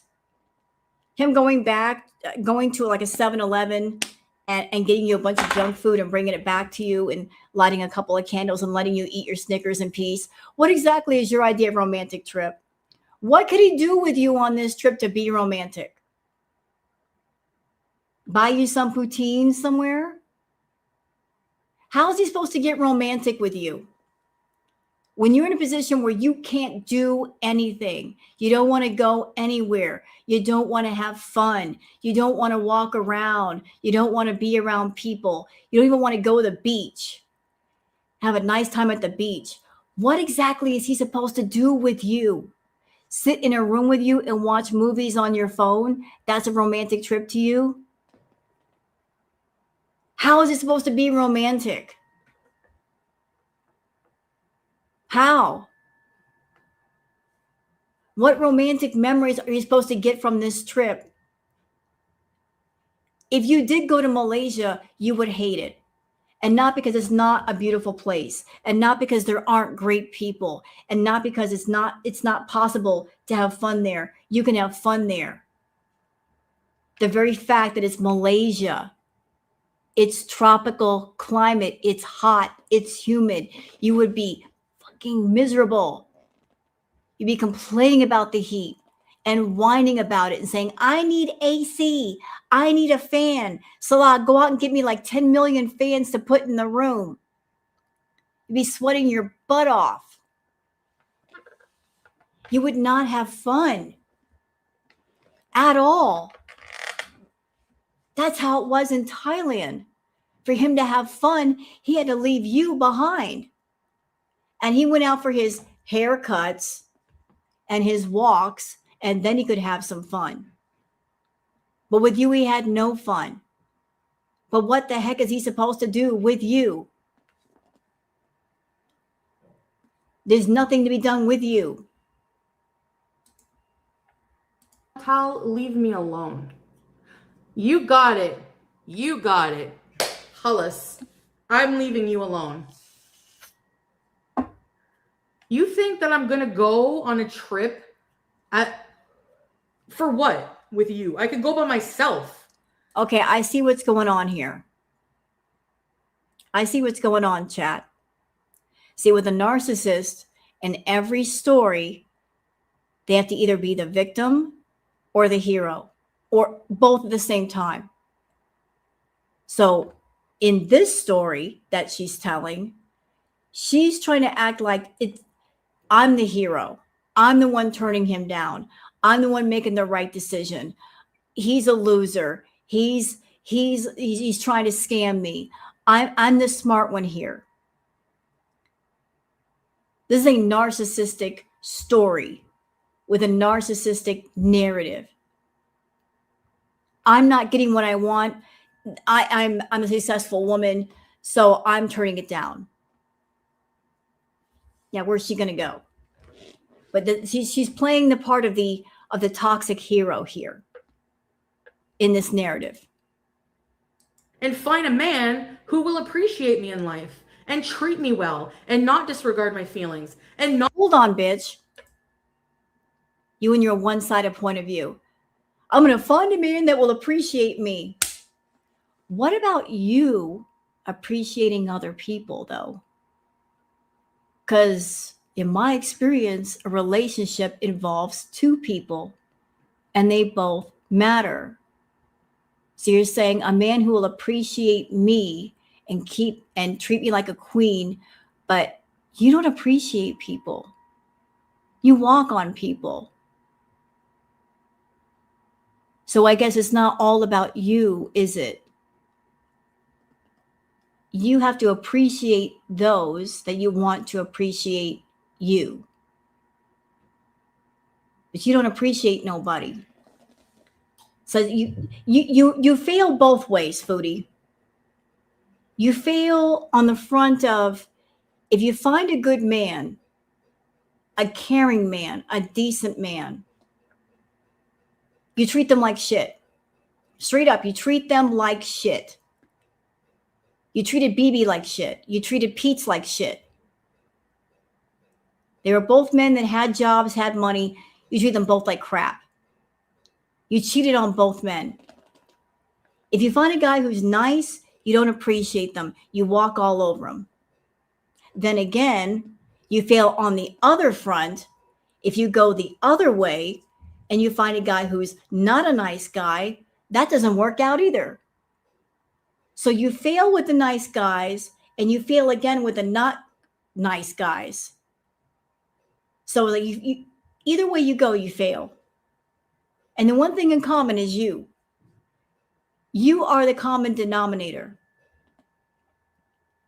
So you bad boys don't work out. Good guys don't work out either.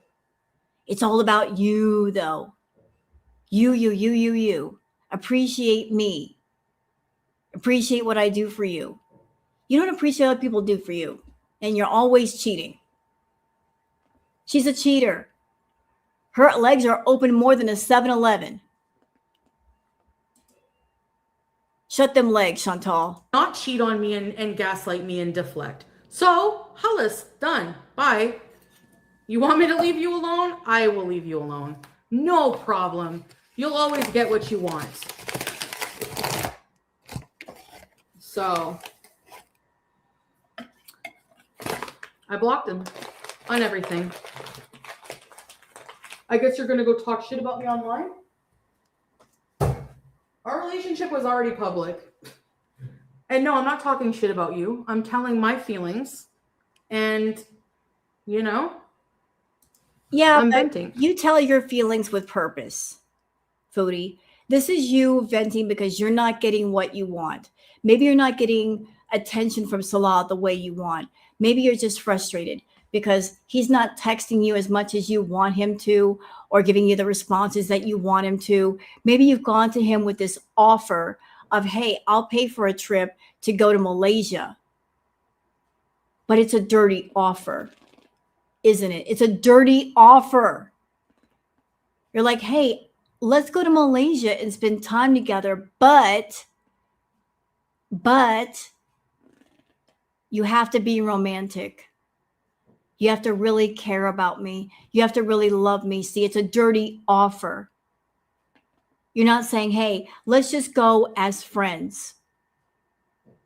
We'll just go as business partners or friends. No intimacy involved. No romance. No, you want something. And you're trying to force this something. You're trying to include that in with the deal. It's a dirty offer. And he's saying no, and you're pissed off because you're putting that dirty offer out there and he's not accepting. Thank you, Diamond Darcy, for being a new member. He recognizes it's a dirty offer and he's not going for it. So, it's done. Yeah. No, because if I unblock him, nothing changes. He only wants you on his time. And there you go. Only when it's convenient for him. When he's not busy working on his business. When he doesn't update me on anything over there. I don't know what he's doing over there. He's saying your brain is this. He says your brain is this small. You think I'm thinking about women? Well, I don't know.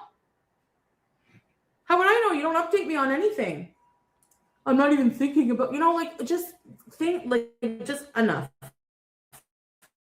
Because this is holding. Okay, hold on. Shut up, Foodie. Ladies and gentlemen, what's going on here right now is a narcissist angry because they don't have control.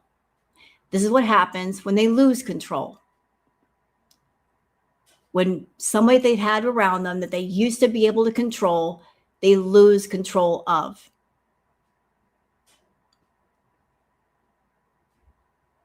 She's lost control of Salah. She used to be able to control him with money and giving him money, but it sounds like she can't control him anymore. That he's turning her down. She's trying to come to the table and say, hey, let's go to Malaysia. I want a relationship out of it, but I'll take you there. And her coming to him and offering trips, money, there's no power in that anymore. It's not working. Like he's turning her down. He's not responding. Whatever it is he got from her, it was enough. I don't know what he's been doing with his money. I've done card readings on him. He's got something going on in Syria. He's been making some money moves. Maybe using the money that she gave him to do other things. Because he wanted to put himself in a position where he didn't depend on her money. And it sounds like he's in that position and he's basically saying, I don't need your money. And if I don't need your money, I don't need you. You have no power here anymore. And it's pissing her off. Back my progress. This is keeping my heart stuck. This is making me emotionally unstable. Oh, like yeah. I'm, like I don't like that feeling. And I don't like it, especially when I'm not getting anything in return. I mean, a trip to Malaysia but what, because you get something out of it, not because you sincerely want to spend time with me. But there are people who will want to sincerely spend time with me. Then you know what you do, Foodie? If you got money and if you're like trying to offer up some kind of trip to Malaysia, why don't you find somebody else and go to Malaysia? Why has it got to be him? You want to go to Malaysia? You want to take yourself over there? Go for it. Pick somebody else. Take Nader with you. Does Nader not want to go? You can't find somebody else? Shit, buy the sex doll and take the sex doll with you. That would be interesting content. Take the sex doll on a world tour. You want an interesting travel companion? That would work. Just get a $2,000 sex doll and take it on a trip. Y'all, great content. Do it. Yeah, and there's another suggestion. Take your aunt. Take your aunt, take your sister, take somebody, take mom. Take anybody. Why not take Pete's? Take Pete's with you. I mean, take a family member. Why does it have to be Salah? Aunt Phyllis would go. I'm sure Aunt Phyllis would go if you paid for it. Pete's might go if you paid for it. Why does it have to be him? Why not take somebody else if you want to go? Oh, that's right. Because if you took your sister or your aunt, you can't have control over your family members. So that would be no fun for you. And if you took Pete's, there would be no challenge in it. Yeah, the sex doll would be epic. Can you imagine the footage? Oh, the reaction channels would love that.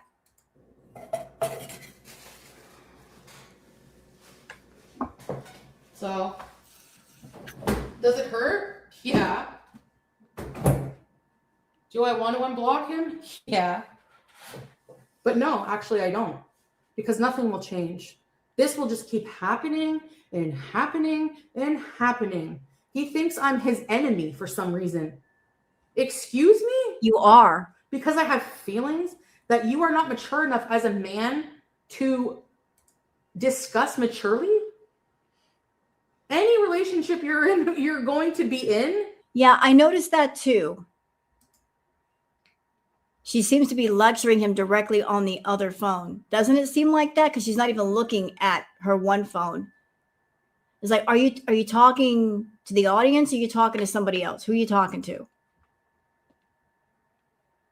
Who are you talking to, Foodie? Why do you need that other phone to begin with? No, there are women who will put up with that. They won't even, they'll just, and that's what he wants. He wants an obedient wife, probably. I don't know.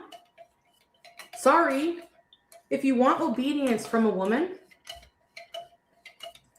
and you want respect, you need to give it too.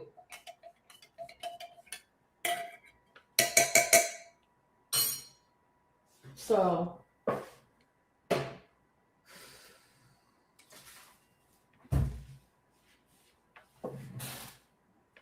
and you know, most people are not mature enough to be in relationships. And that's why there's so many fights, toxicity, and all this and that. Because it takes a lot of emotional maturity to deal with relationship problems. And you don't have it. So therefore you shouldn't be in a relationship. You do not have emotional intelligence. You do not have emotional maturity. You're very immature in your thinking and your acting. And then you wonder why things fail. You know the problems that you have within yourself. You're not willing to fix them. You just expect people to work around them. And here's the thing. They are unworkable. You are incorrigible. You're rude. You're obnoxious. You're disgusting. And you wonder why people want to get away from you. Because you're not willing to work on yourself. You're determined not to work on yourself. And quite honestly, Foodie, if somebody came up to me and said, all expenses paid trip to Malaysia, but the caveat is you got to deal with me. And if the person that I was talking to is someone that I knew would be a complete miserable fucking Mary on the trip, someone that would not want to go anywhere, do anything, be making themselves physically ill with food, pooping all over the hotel room, I wouldn't want to go either. Hell with that.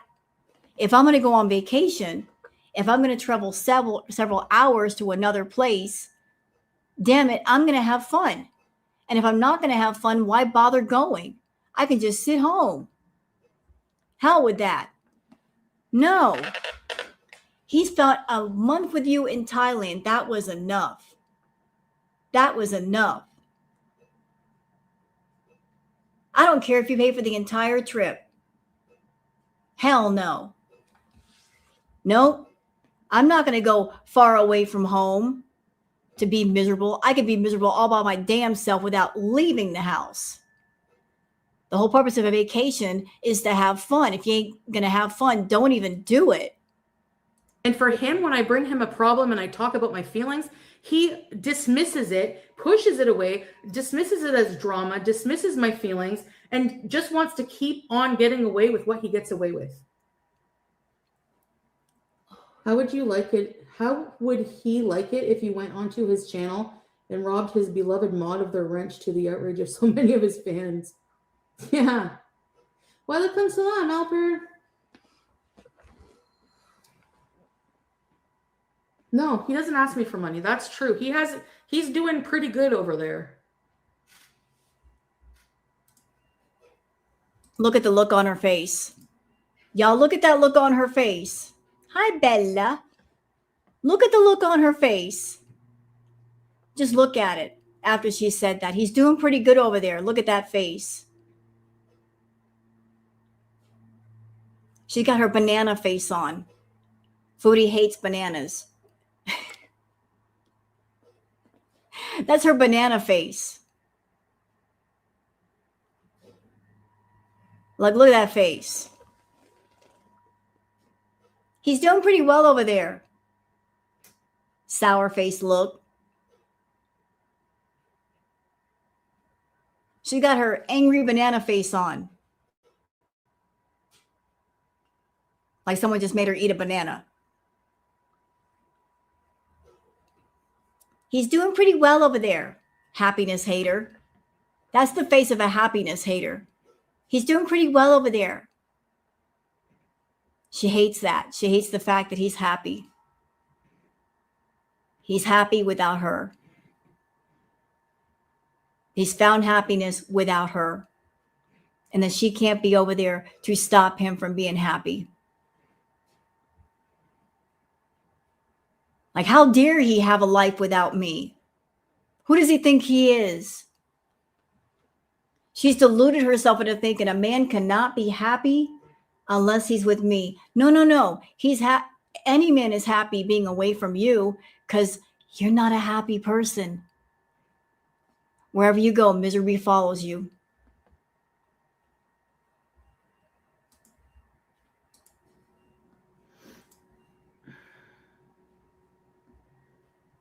So, What about me?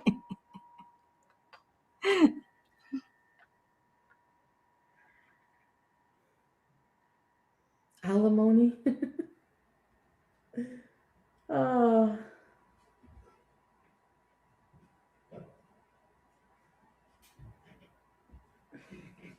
he can't expect you to have 100% sabr for him while he only gives you 20% sabr. Exactly. And you know what, Foodie? I cannot believe that you made it to 40 years old and you still didn't learn. What is that saying? The best revenge is doing well, right? Don't they say that? The best revenge is doing well. And if you're doing it right, you're doing very well. She didn't learn that with Nader. And she didn't learn that with Salah either. Like, if she, so stupid. You know, if she wanted Nader back in the day, she should have gone the opposite way and been that person that she talks about being. You know, like if she'd been a mover and a shaker, gotten on top of her health, her addictions, her finances, been that person saying, you know, like, hey, I got my shit together. I got it all the way together. I got it on lock. My T's are crossed. My I's are dotted. I'm going places. I'm doing things. Shit, I got a plane to catch. I'm going to Italy next week to do a wine tasting and use that for content. If she had been that person, Nader would have been chasing her all over Canada.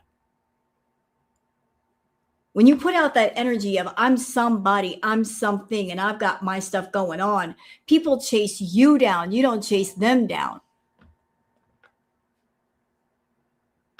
Best revenge is doing well for yourself.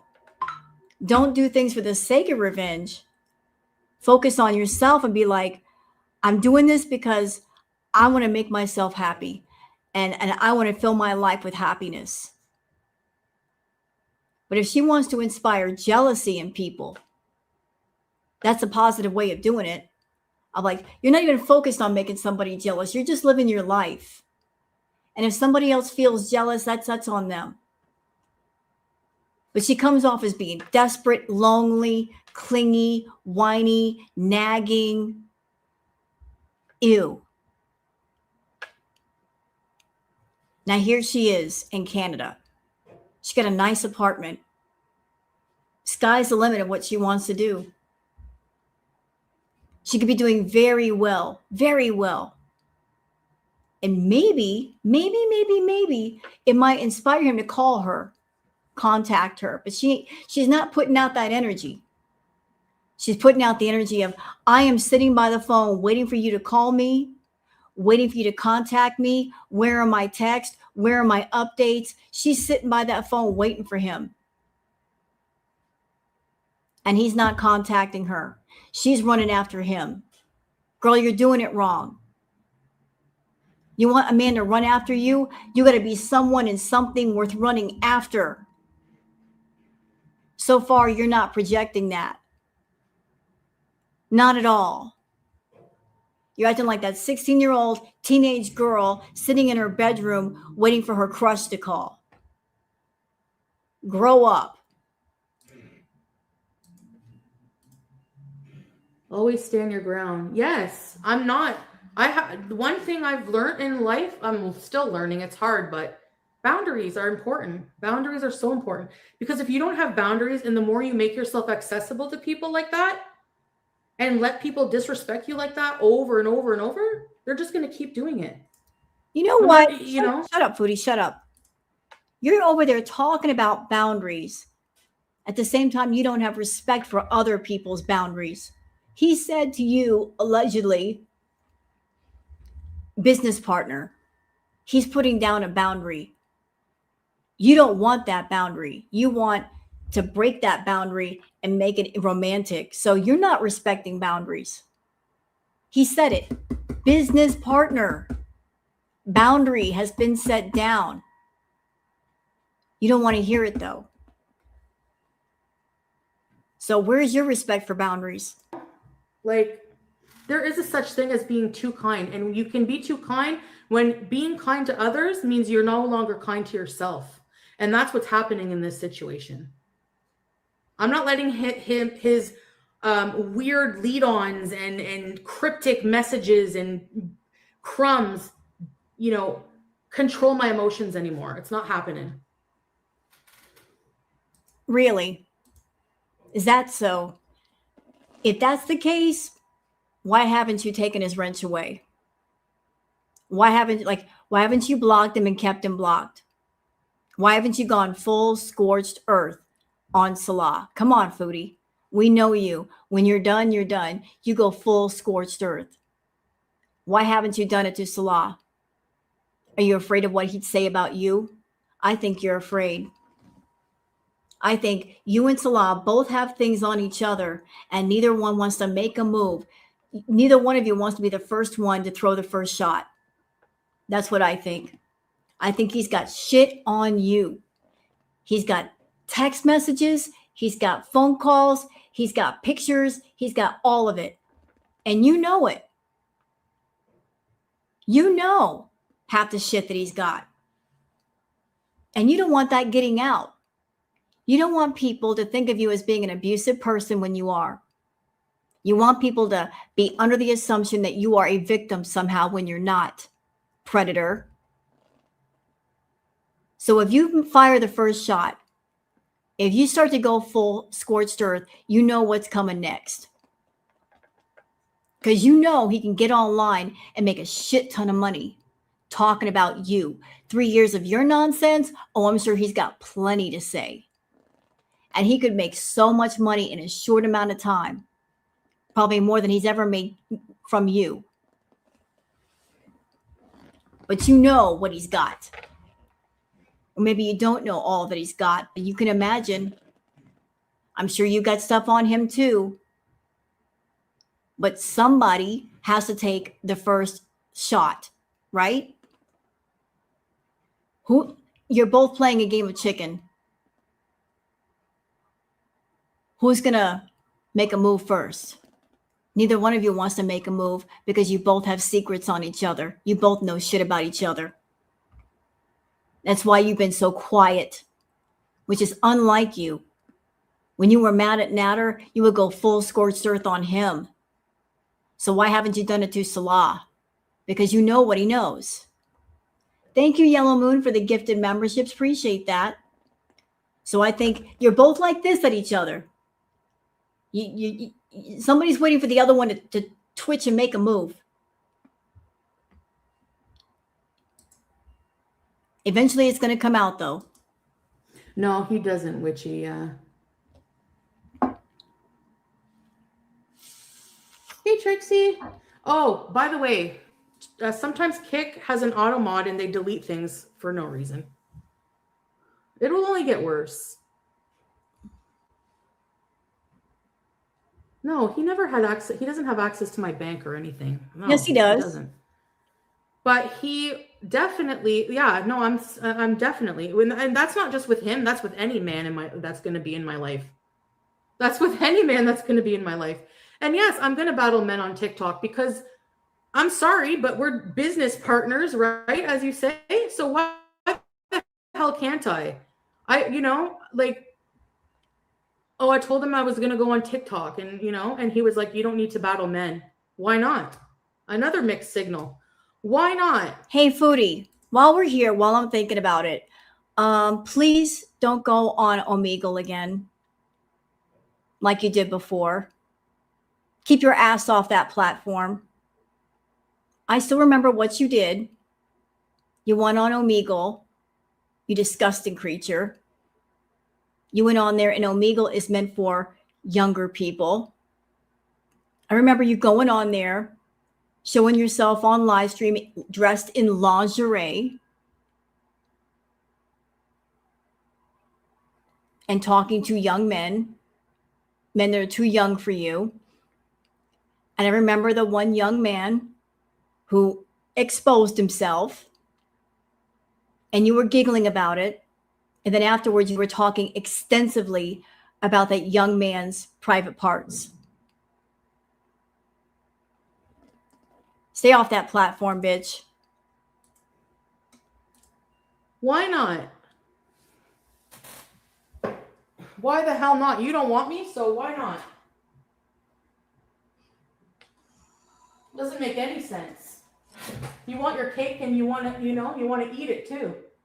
Well, that ain't gonna happen, buddy.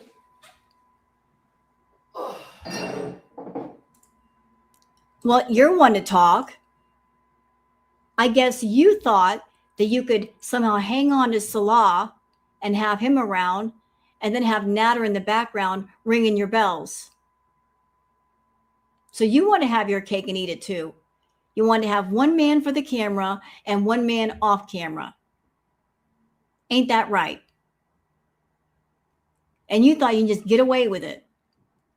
You could see Natter off camera and nobody would ever know. Nobody would ever find out. Guess what? We found out. Now what? And you have yet to shut your mouth about that.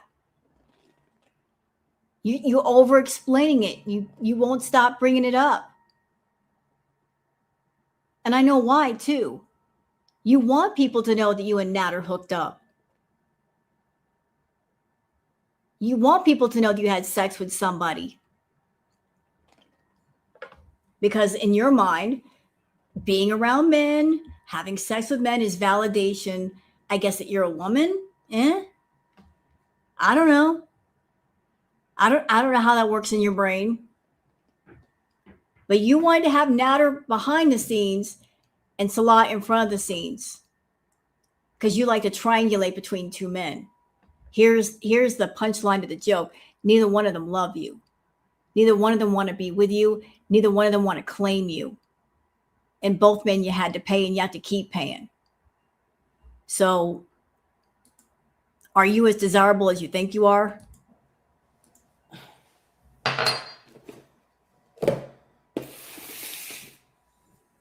So, unless he professes his undying love to me, somehow matures and says, I'm sorry for my part too, unless a lot of things change, nothing's going to happen. Let's hear that part again. Let's hear it again, chat. Y'all pay, like, everybody lean in. What she just said.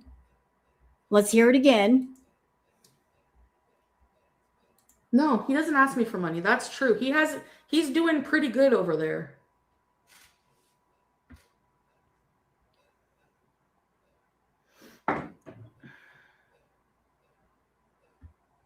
So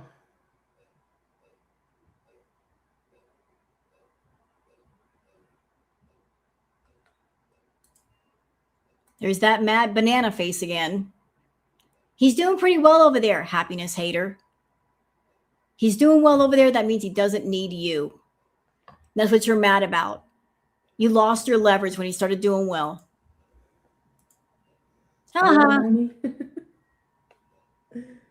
Oh.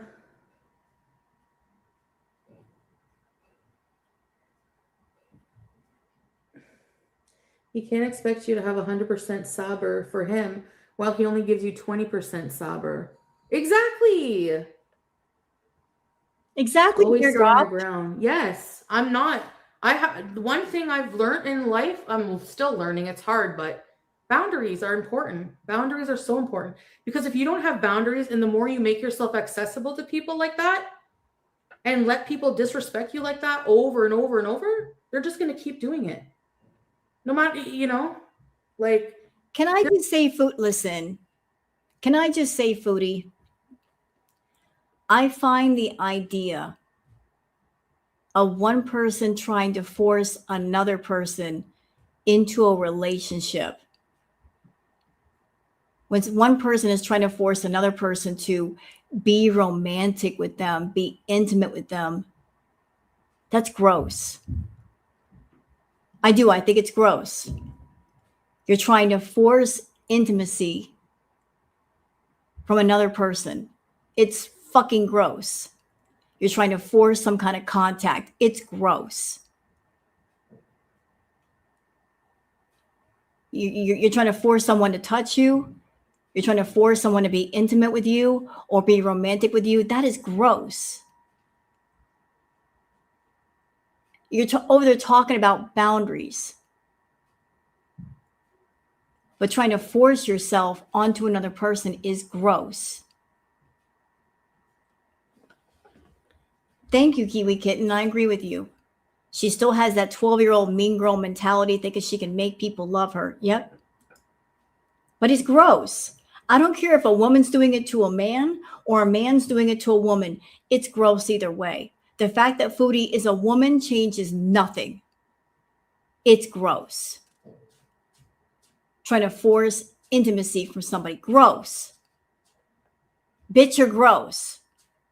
Over here talking about, I'm a victim. You're not a victim. You make other people into victims because you're a predator. You prey on people. You're a weak person, Foodie. You always have been. And you look for people who you think are weaker than yourself to take advantage of. Predator. Predator. Preying on people. Predator.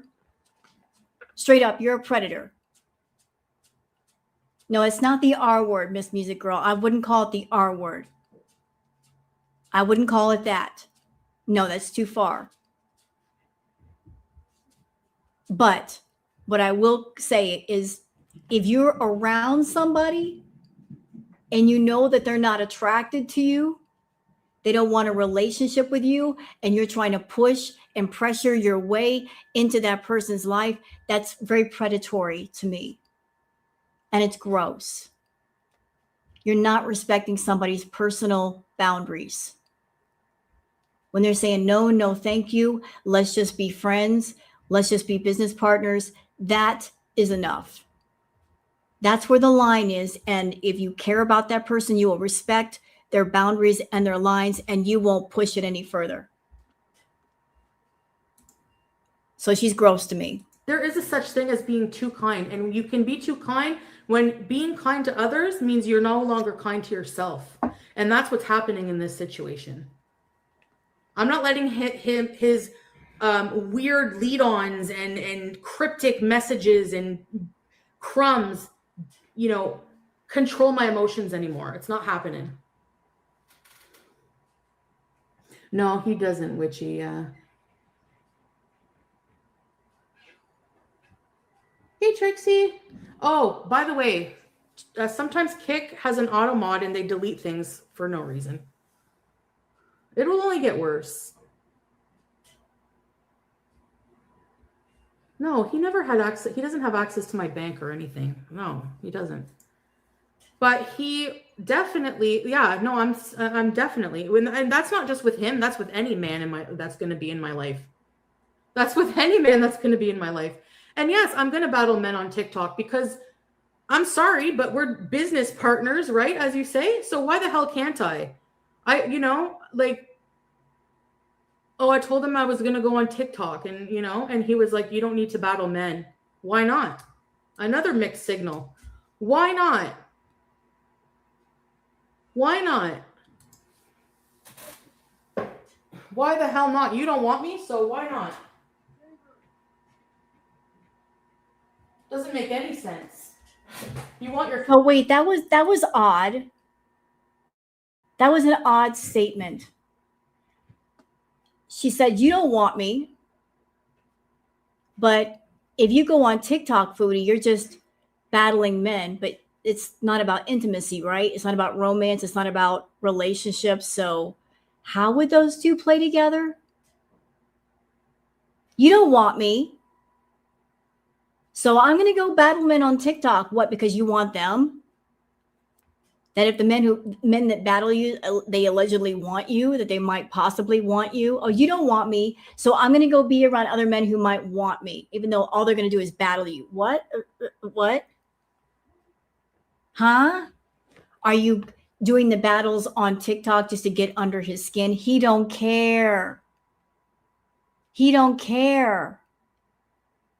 He's over there in the Middle East putting his little baby carrot in every salad he can find, spreading his special secret sauce around. What do you mean? He's always had options. You're trying to make him jealous. He's not jealous. His little baby carrot is in every produce section of every grocery store. You feel me? The only salad he's not getting into is yours. And that's because the lettuce is rotten, girl. Okay? He don't want your salad. It's wilted. It's rotten. He wants nothing to do with it. You mad because he's going in every salad but yours. He's avoiding your produce section. He goes, nah, I'm good. I'm good. I don't want nothing to do with your produce section. No, thank you, ma'am. That fruit is rotten. Cake and you want to eat it too. Well, that ain't gonna happen, buddy. Oh, what? Hold on a minute. What was this in the chat? Hold up. What was this comment? Wait a minute. I heard they were calling her grandma.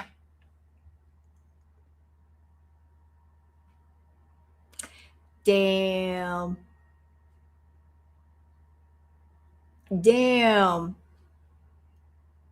Oof. That had to hurt. I'm going to leave that one alone.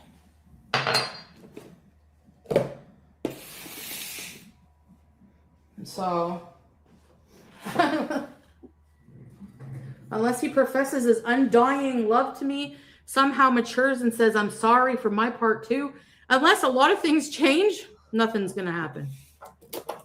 Oh, so that part. So she's saying, unless he grovels, he gets on his hands and knees, he grovels to me, he professes his undying love, nothing's going to change. What do you mean nothing is going to change? You won't send him money anymore? What could you possibly have that he could want that would be powerful enough to make him beg? Why exactly would he beg? If there's no feelings in him for you, if he's not attracted to you, what would be so powerful that would make him beg? Why would he beg his way back? You guys aren't even in the same country.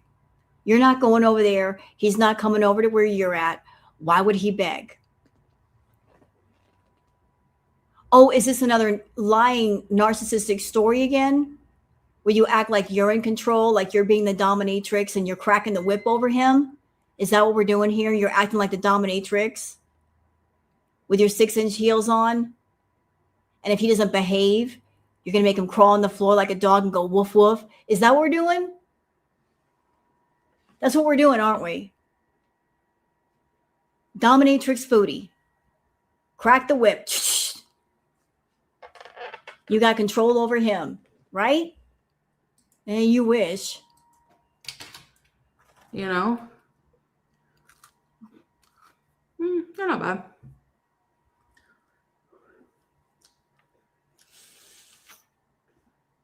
Yeah. What, brother?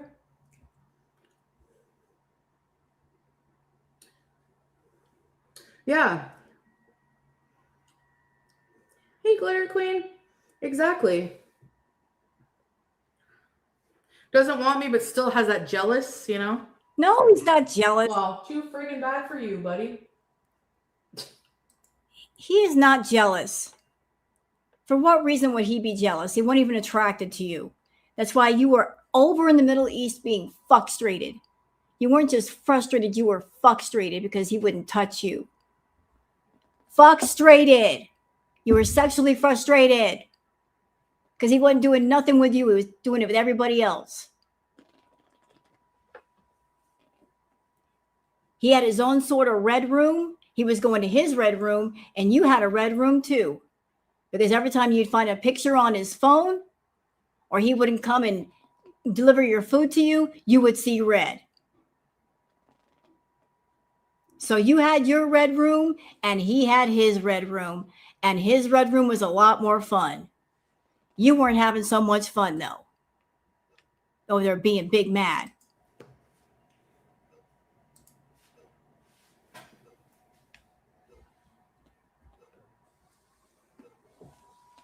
I haven't had coffee in a hot minute.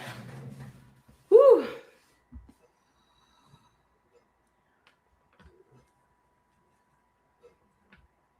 He's not mod. He doesn't even come in here. He uses it to hurt you, yeah.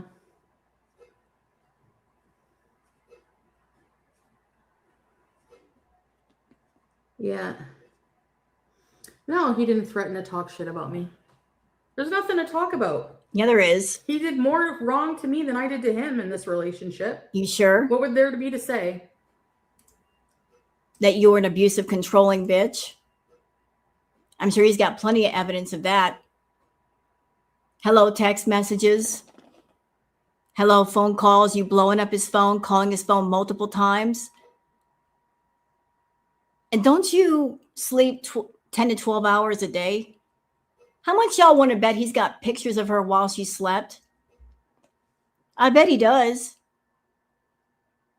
I bet he's got all kinds of voicemails from Foodie, her like being unhinged. Oh, I'm sure he's documented it all. Her being verbally abusive. He might have recorded some snippets here and there. Oh, he's got plenty of stuff.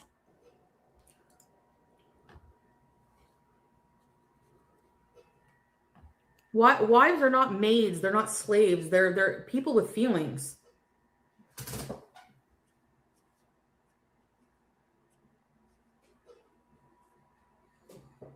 And he has a huge ego. And ego is the biggest destroyer of truth.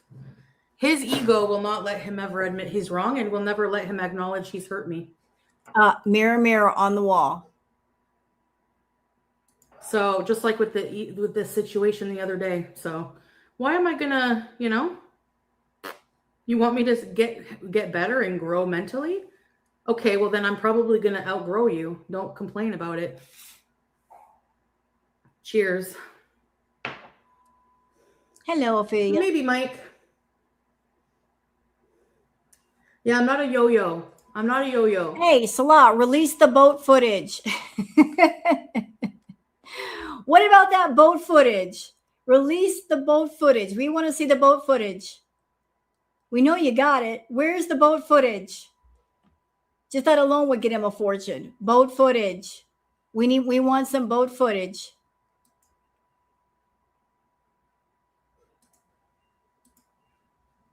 I have mental health issues I'm working on. I'm fat. I'm working on, but I'm a good person. I love with all my heart. And,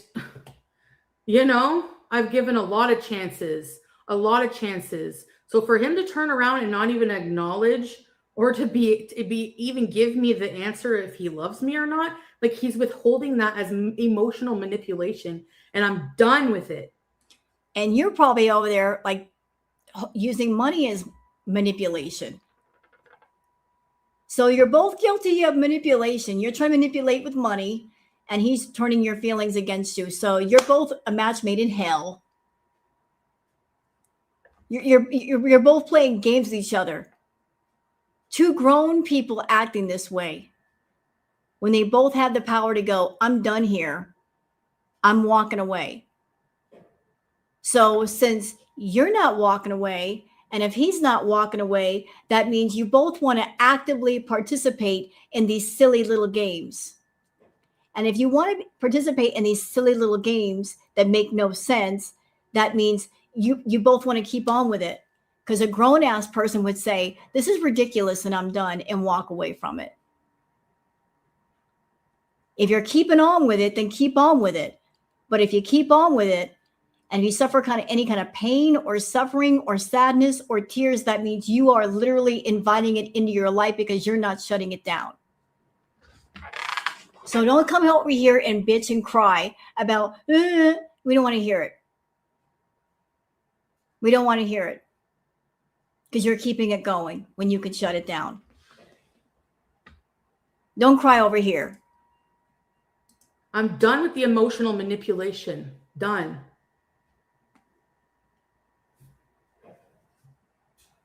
And that's what I wanted to say today. Halas. Halas. I have a temper. Yes, I know. I agree with that. Yeah. You know what I want to see? I would love it if Salat just put out a short video. It doesn't even have to be very long. Just put out a short video somewhere and making a statement saying that he's not talking to Chantal anymore. He hasn't talked to her in a minute. They were never married. He's got a relationship. We don't have to know the woman's name. If he's in a relationship, we don't have to know her name. You don't have to go that far. Just put out a short video saying, I haven't talked to her in X amount of time. And I'm done. I'm really done. I've been done. And she's just carrying on, but I'm done with Foodie. He's got to do it. He's trying to avoid doing it. He wants her to let go quietly. That way his secrets don't get revealed and her secrets don't get revealed. He doesn't want things to get that nasty. And yet she's not shutting up. She's pressing on. I'm sorry, Foodie. I'm just going to call it like I see it. What you're doing is stalker behavior. You're trying to elicit a response out of somebody. You're not respecting somebody's space. They've let go. You won't let go. And in a situation like this, when somebody's acting like a stalker, sometimes you have to go public and put them in their place to make that person let go. Because otherwise, it's not going to happen. You won't let go. So if something comes out, if he makes a video, it's because you pushed him to that point. Because it's been a while. He could have easily made a video the moment you got on that plane. Understand that. The moment that you got on that plane, that 13-hour flight, you know what he could have done? If he wanted to do it, he could have sat down at a computer while you were on that 13, 14-hour flight and talked a whole lot of trash. And what could you have done about it? Because you were up in the air. You wouldn't have been able to stop him. But it's been a while. Not a word from him. I think the message is clear. He wants to be left alone. He doesn't want to talk to you. He doesn't want to be around you. He doesn't want a relationship. He just wants to be left the fuck alone. Okay? Leave it alone. He could have burned you a while ago. But his silence speaks volumes. It's speaking. Sometimes silence is deafening. His silence is so deafening, I need earplugs. There's a message in that silence. He's saying, just go on about your business. Live your life. Do what you want to do. You're in a nice apartment. You're making money on YouTube. Leave me be. You're not respecting that. You're trying to poke at him and provoke him to respond to you. Why? Because you want to be the victim. You want him to go off on you. Just so you can turn around to your beaters and say, look, he never loved me. He never cared about me. See, I was right. You either want validation for love or validation for your rage. You want to go off on him, but you need a reason to do it. So you want him to take the first shot, right? How right am I? I don't think I'm wrong. You want him to take the first shot so you can play the victim. You can get on camera and cry and play the part of the heartbroken woman. And if he gives you nothing, you can't do that. For you to walk on stage and play the victim role, he's got to play the part of the villain. This is a Chantal show. It's a made-up story with made-up characters. There's a script going on here. So you're waiting for his part in the script so you can play yours. Bye, Deborah. Take care, darling. So that's how it is. You're waiting for him to make a move so you can be the victim. And you're frustrated because he's not giving you what you want. Either you want love or you want to force him to the edge of the cliff. Don't let anyone control you. Yeah. I don't mind healthy control. Oh, If what? that's even a thing. Probably What? not. Hold on. A lot of... There's nothing to talk This part, chat, listen, please listen. Thank you. about. He did more wrong to me than I did to him in this relationship. What would there be to say?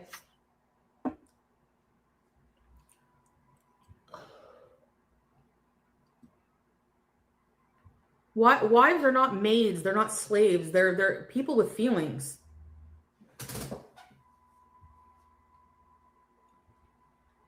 Not this part. Hold on. And he has a huge ego. And ego is the biggest destroyer of truth. His ego will not let him ever admit he's wrong and will never let him acknowledge he's hurt me. So just like with the situation the other day. So why am I gonna, you want me to get better and grow mentally?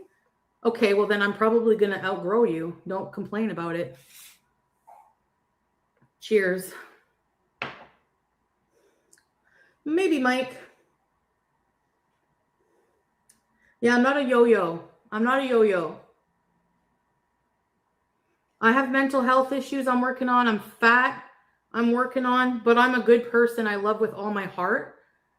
And, I've given a lot of chances. So for him to turn around and not even acknowledge or to be even give me the answer if he loves me or not, like he's withholding that as emotional manipulation. And I'm done with it.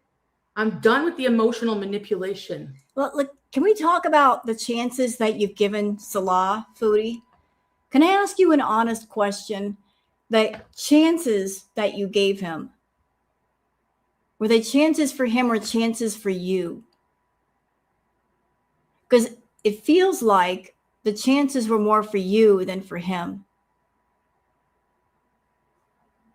When it came to your knowledge that he was into other women, attracted to other women, going after other women, none of them being you, and you had the chance to let go and be done with him, you continued to hold on, which was your choice. So I think the chances that you gave him were really chances for yourself to hold on to a man that clearly wasn't into you. By making the choice to hold on, you were giving yourself another chance to spend time with him and to hold on to him and get control of him. So I think the chances have to do with you less with him. It was another chance to put the shackles on and keep them on. When everything came out about Kai Bella, you could have stayed in Canada. Nobody forced you to go back. But you went back because you thought, oh, I've got the upper hand. He fucked up. And I'm going to hold that over his head. And I'm going to beat him upside the head with it. Not physically, just figuratively. I'm going to henpeck him to death with what he did. He suffered public humiliation, public embarrassment. I suffered public humiliation and embarrassment, and I'm not going to forget it. And I'm not going to let him forget it, that he put me through this. And I'm going to be in control. I'm going to use this horrible moment to gain control of him. And you thought when you went back that you would be in control of Salah. Because I remember you on live stream saying to him when he was in chat, you know what this means, right? You said it like that. You know what this means, right? This means when I come back, I'm going to have my foot on your neck. You thought that was going to happen. And you went back there to get control of him and also to feel triumphant. Ha ha, I still got my man. Didn't quite work out the way you thought, huh? Because you didn't have control of him. No, but you tried it though. You really tried it. Done.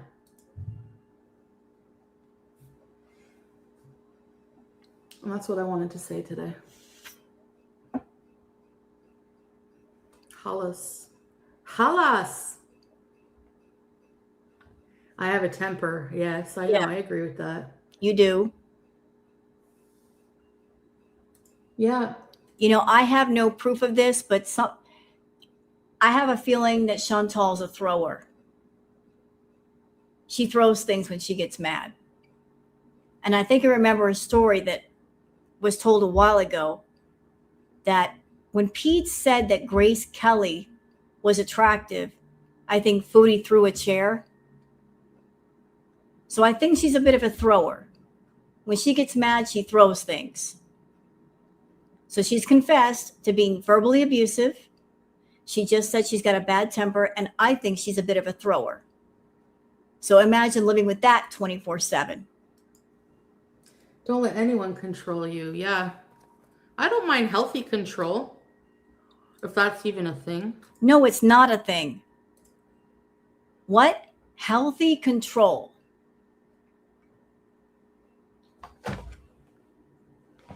Healthy control. What the heck is healthy control? Can somebody in the chat help me out here? What the heck is healthy control? Has anybody ever heard of that? Has anybody been in a relationship or married that there is such a thing as healthy control? I've been married twice. I've never heard of that. What the heck is healthy control? If you're with a partner that loves you, you don't feel the need to control them and they don't feel the need to control you. There's no such thing. Does not exist. Does not compute. Probably not. Actually, now that I think about it.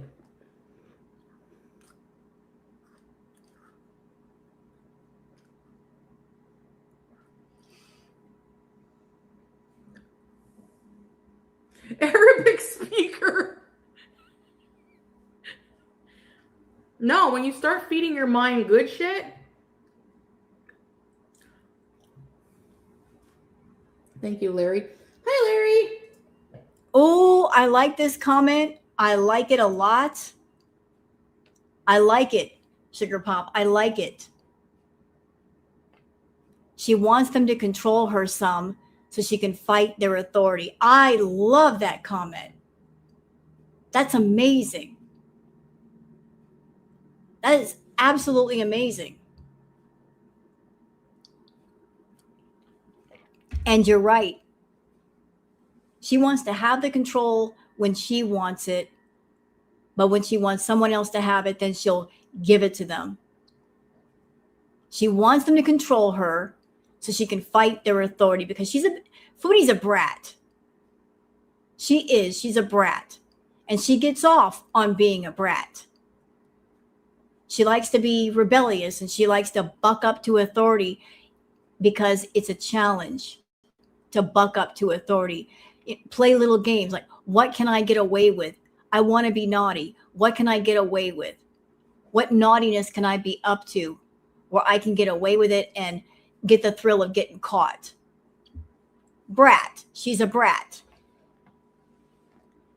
She wants to have the control and give it over when she wants to. She wants to give over the control when it comes to domestic things, paying the bills, paying the rent, getting the groceries. Oh, she'll give the control then because those are the things that she doesn't want to do.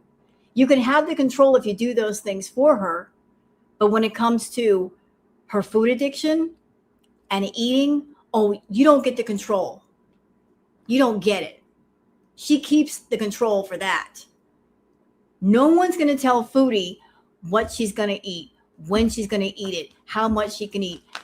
It's like it's like Monopoly. You get Park Place and I get Boardwalk. You can't have both. I get one, you get the other. So she likes controlling men, but I think that's wrong. I don't think she likes controlling men. I just think she wants to have a man around and make him think that he's in control when he's not, because she's in control at all times. She just lets that man think that he's in control. Hey, Booger. Yeah. Booger. Thank you, Teardrop. Lolo, you have to willingly give that control. It's called trust. No one can demand it. Right.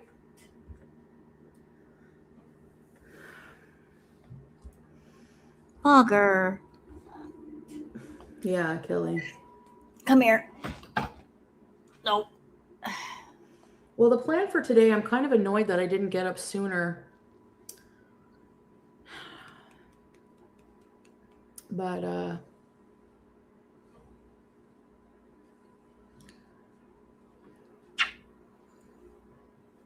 yeah. But he did say, I love you. Like, when I first came here, I don't know. But now it's like, if you can't, like, no, why would I go? I'm not going on a business trip with you. I'll go on a business trip myself, man. I don't need you for that. What the hell are you talking about? He's like, I would. Yeah, shut up, Foodie. So I went in Pizza's chat. He said he's not moving in the foreseeable future. Yeah, she was talking about that. Oh, Pete wants to move in. That's funny. Pete doesn't know. How does Pete not know this? So this is like the second time that Foodie has said something, allegedly, that a man has said, and the men have come forward and go, no, that's not right. That's not right. So allegedly, she's supposed to go on a trip with Salah. And Salah's like, no, that ain't right. And during this live stream, she goes, well, Peace might want to move into this spare room. And I'm like, does he know that? Because I could have sworn he doesn't know that. Like, why are you saying all these lies, Foodie? You're getting caught. Was joking. You missed the LOL. Okay, if it's a joke, easy. Just answer my questions then. And he can't do it, so. Told me to leave him alone? You got it, buddy.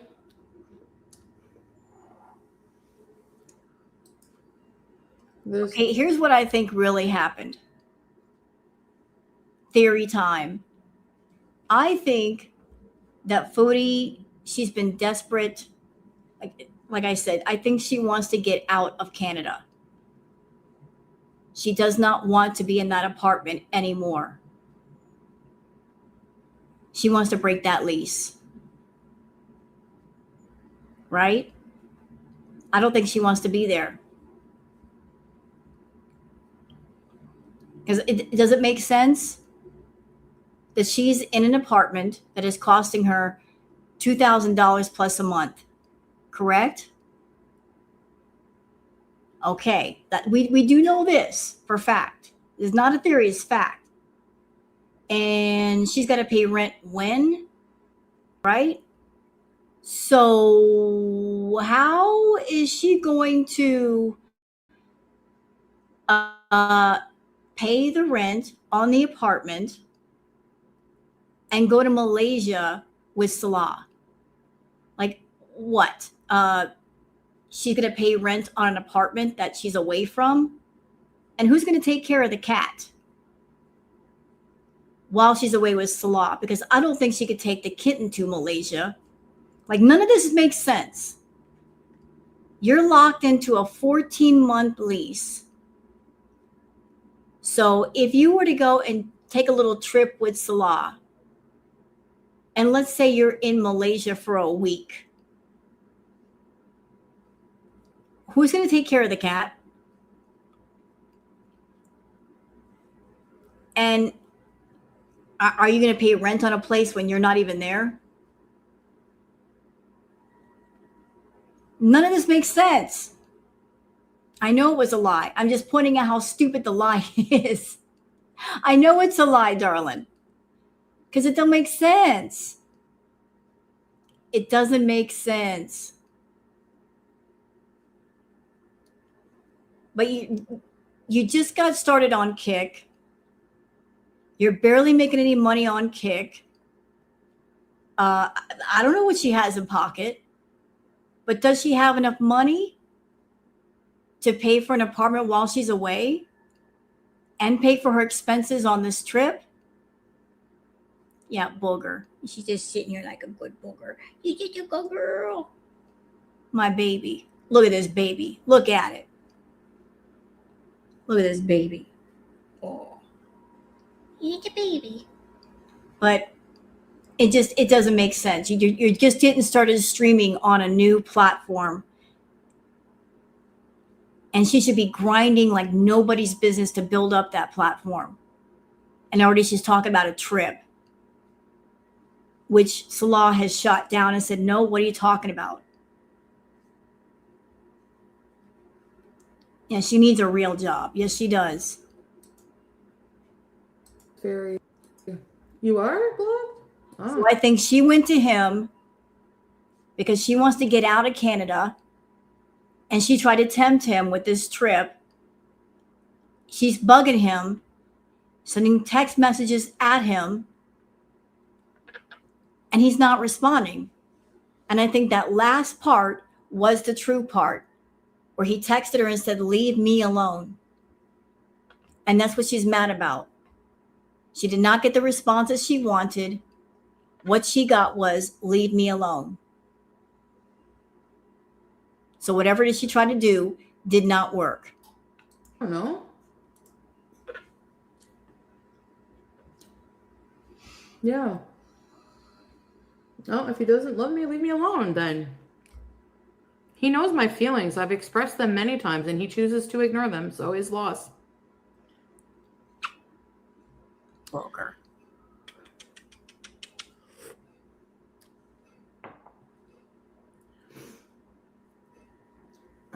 Yeah, he did. Leave me alone. When I told him how I felt, leave me alone. I look tired. Oh my gosh. I need a man who's like 50. Old like me. I need a man who's like 50. Why? Do you think an older man is going to be stupid? Do you think people that are older than you are stupid? They're not. A man that's worth being with would never want you. Trust and believe that, Foodie. They've lived life. They're more mature, more wise, more grown. Exactly. So why would they be with you? What are you bringing to the table? Why would they want to be with you?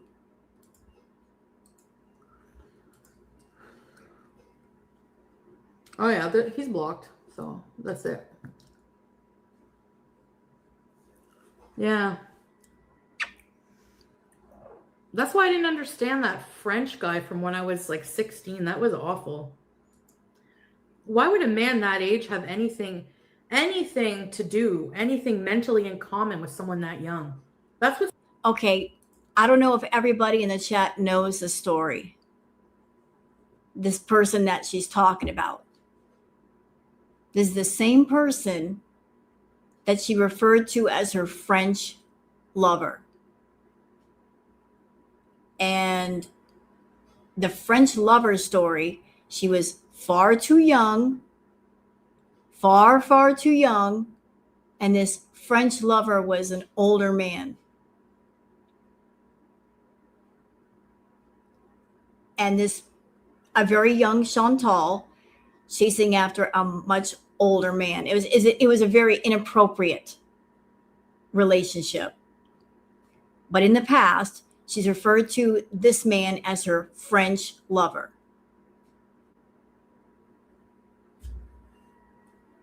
So now we're changing the narrative a bit.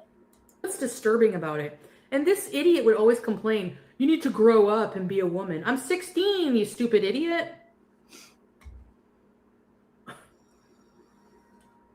Yeah.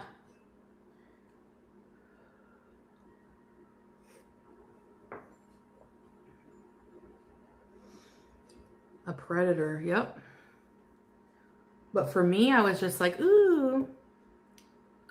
You know. Another one who manipulated feelings. And at that age, you don't know. You're just learning stuff. Like, you don't know any better. Chantal, I remember hearing the story how you stalked two teenage boys when you were young. You got a crush on I guess two brothers that were in a band or something, and you stalked them. Came out in front of the house to the point where the boy's father had to come out and tell her, "You need to leave or I'm calling the cops."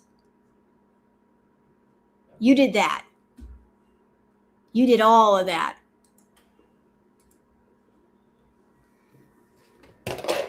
But all that to say, the age gap does make a difference maturity-wise in a lot of ways.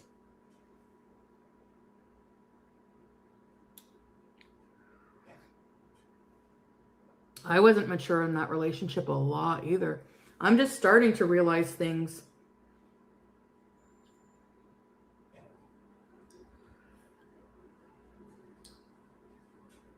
I was a child. Men never mature. Teardrop. Very few people in life in general, men or women, develop emotional maturity. You know what? I'm going to say something. I don't know if you guys agree. My point of view, I think Foodie needs to be put in a facility. In my opinion, she's a danger to herself and she's a danger to others. That's how I feel. I think she needs a lot of mental help. I think she needs a lot of emotional help. She's unbalanced. She's unstable. And she needs to be put somewhere where she's not a danger to herself and she's not a danger to other people. She's very destructive. And she also needs help for her addictions. Because as long as she's online, she's not going to get help. And whatever her issues are, they're going to get far worse. I know she would never willingly go. I'm just saying she needs to go. Because she's not going to get help unless it's forced upon her. That's just how I feel. I don't have good emotional maturity because I still rage and I can't hold my tongue sometimes. Hi, Brooke. And I'm sorry I said the R word the other day. I really, really need to work on that. I'm going to start calling people barrels of assholes. You know what, Foodie? Save the apology for the R word because you've used it far too much. You keep using that word, and you know how awful it is. Don't say an apology unless you mean it. You say, "I'm sorry," and then you use the same word repeatedly. So don't apologize unless you mean the apology. Barrels of buttholes.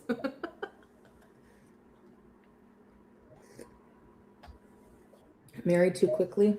Yeah. Well, we had to legally be married to be together there, you know? And there were a lot. I know he loved me. Even if you want to go back to the whole he doesn't love you because of K Bella shit, Even in messages, people, he said, I've never talked to another woman since I love Chantal. I love her. I think he did love me. I think he's Okay. just young. You are so stupid. So you latched on to that little bit that was in the Kai Bella messages. Oh, I really love Chantal. Girl, if he loves you, he would have been talking to Kai Bella in the first place. That's number one.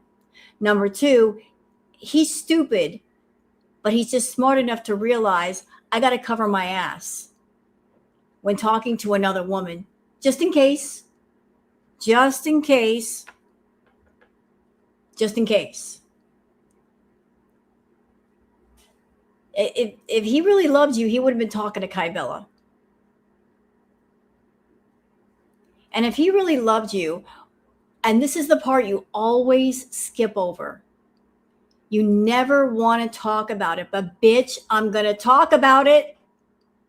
When he was talking to Kai Bella, if it just was a sexual thing, a fantasy thing, why was he practically handing her a resume and having her try to fill it out, trying to find out how much money she made, how many subscribers she had on TikTok, asking her like, how much money can you send me? Can you get a plane ticket and come over here to the Middle East? He was interviewing her. He wanted to replace you. It wasn't like, hey, let's just talk sexy on the phone and get off. No. He was giving her a full-on interview, asking her if she can have children. He was wanting to trade up from you. You were Windows 98. He wanted Windows 11. You hear me? You were outdated. He wanted something better, some more improved.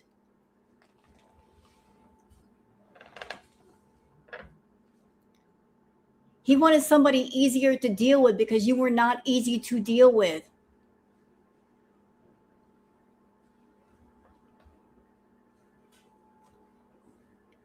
That's the part you never want to discuss. The fact that there was more in those messages than just sexual stuff. He was asking her all kinds of questions, asking about her money, asking about how much money she made, asking about like how many subscribers on TikTok she had. He was looking for another social media cow that could bankroll him. That's the part you never want to talk about.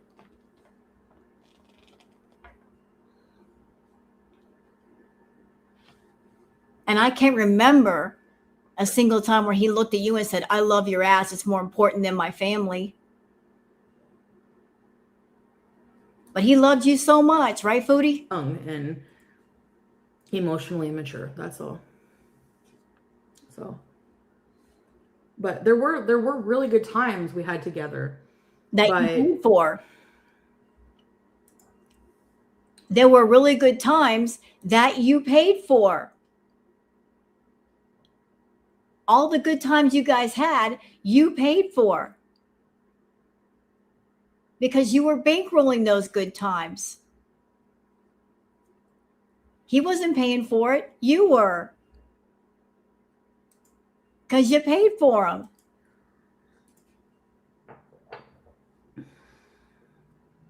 Maybe he loved the idea of me. Maybe I loved the idea of him. Maybe we both felt that. I idealized each other. My husband gets on my nerves daily. You know what, Foodie? Get mad at me. Don't care. You know what I think? I think you want it, like, just as you have a little story on YouTube for your personal life, you wanted another story. You wanted to personally custom design a whole, like lifetime movie story of romance for yourself. You wanted to be the director, the producer, the writer. You want to make this dramatic reading here. She was a woman in Canada, and he was an exotic man in the Middle East. Distance couldn't keep them apart. One chance encounter. Sparks are flying. And off they go. Join us now as we look into this wild adventure, these hot times, this Arabian romance of the Canadian woman and the Arabian man, only on Lifetime. She wanted that hot, exotic romance. Like that's how so she built it up in her mind. She manifested in her mind, trying to design this whole romantic thing. Yeah. No, not sands through the litter box. Get out. I'm done. I'm dead. That's beautiful. That's why I love Girl World. Y'all coming through in the clutch. You win. I'm dead now. Through sands through the not the sands through the letterbox. Not the sands in the letterbox. I cannot. Stop it. That's beautiful. I'm going to frame that and hang that on my wall. Okay, Billy. Thank you for coming by, love. Appreciate it, darling. You need to be with someone you can like suffer with in life, you know? Somebody who accepts that about you and doesn't just want to, you know, I don't know.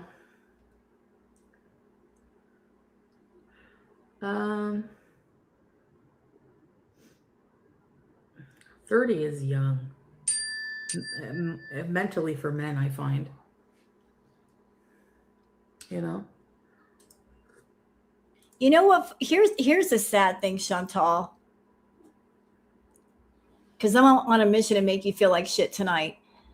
The money that you paid Salah, let's really think about it. Let's think about the money. How much money did you spend on Salah total? Quite a bit. And for the money you paid, what did you get? What did you get?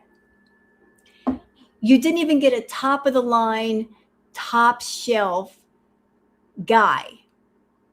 You know, someone who's got the looks, got the wardrobe, can speak several languages, that can go into anywhere, go to any party and fit right in. You didn't get it. What'd you get?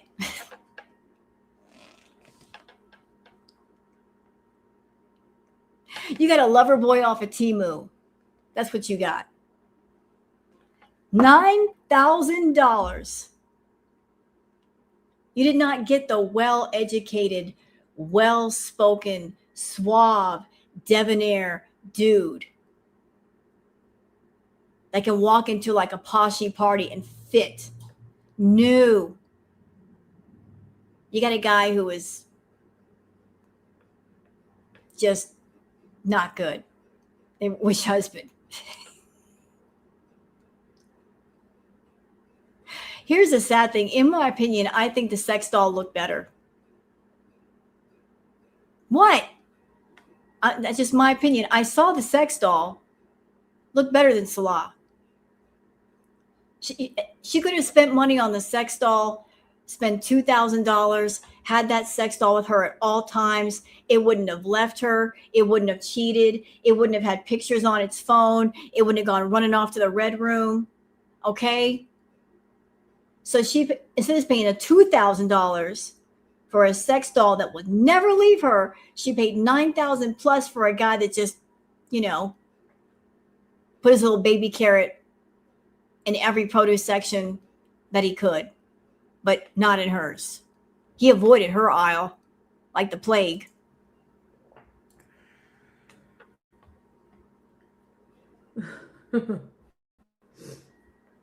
He was 28, 29 when I married him. Yeah. That's young for a man. And I was mentally in a different place when I married him. You know, I've realized a lot of things. I think I've realized more things and done more growth in the past couple of weeks than I have in my entire life. Now, here's my question, Chantal. Are you realizing these things because you're running out of money? Is that why? Like you're running low on money and maybe you're starting to pick up on the fact that, how about that? When I don't have much money, I don't get so many texts from Salah. I'm not getting updates on Julia. Isn't that something? When I had money, he was always picking up the phone and he was doing FaceTime with me. But now, since I don't have much money, he's kind of disappearing a lot. I wonder if the two are related. Yeah, they are related.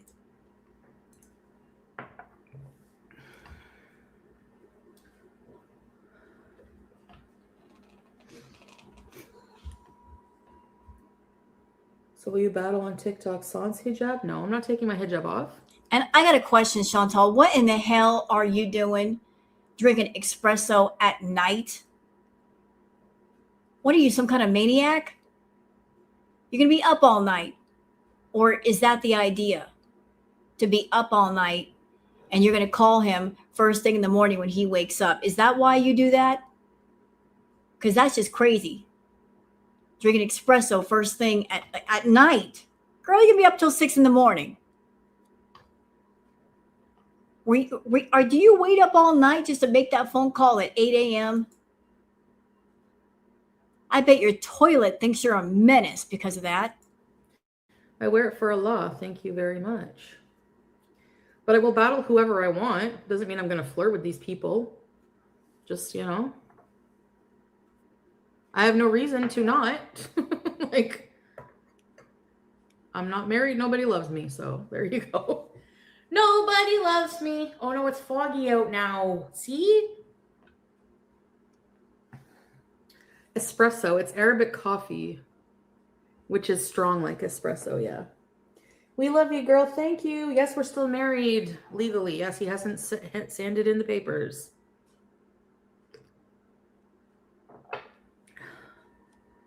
Thank you, Inax.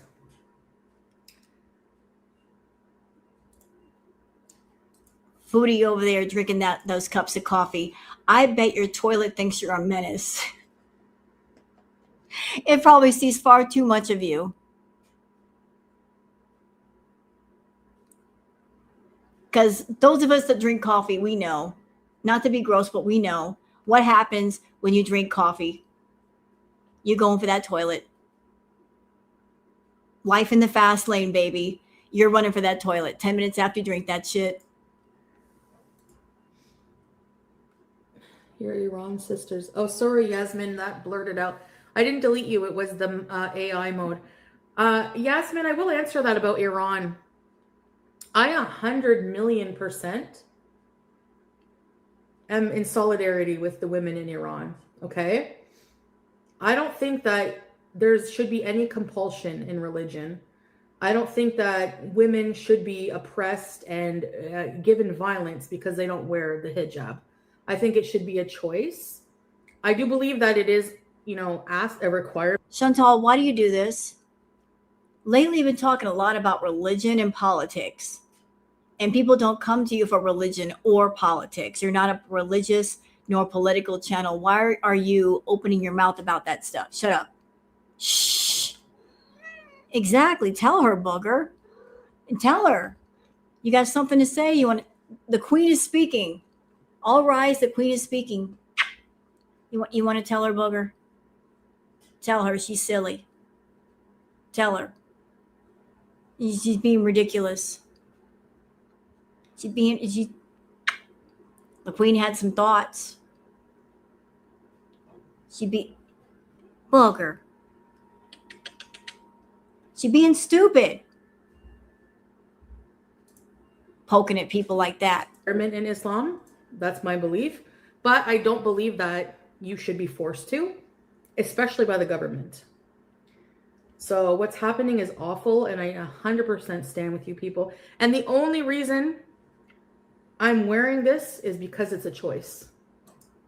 And I have that privilege, and I never forget it. Okay, so I wish nothing but the best for the people of Iran. I wish them freedom and, free from persecution. You know, Chantal, shh. You refer to Middle Eastern women as baby making machines. Enough said. That's not what's going on in Iran right now, but that's always a point of contention in Iran. Because there was a woman, there was like a piece of hair showing, and she was, I think in Iran they used to take, okay, my aunt, she used to work in the government, and she. Okay, fake story incoming. Fake story incoming. She's about to tell a story about her aunt. That's funny. We've never heard this story before. Why have we never heard this story before? Because she's making it up right now. She got deployed to Iran. And she said she had to full dress. And she went to the grocery store one time and she was spit at by a man because her ankles were showing. And there were morality police that came around with a stick and threatened to whack her ankles because her ankles were showing. I don't agree with that. That's not religion, that's culture.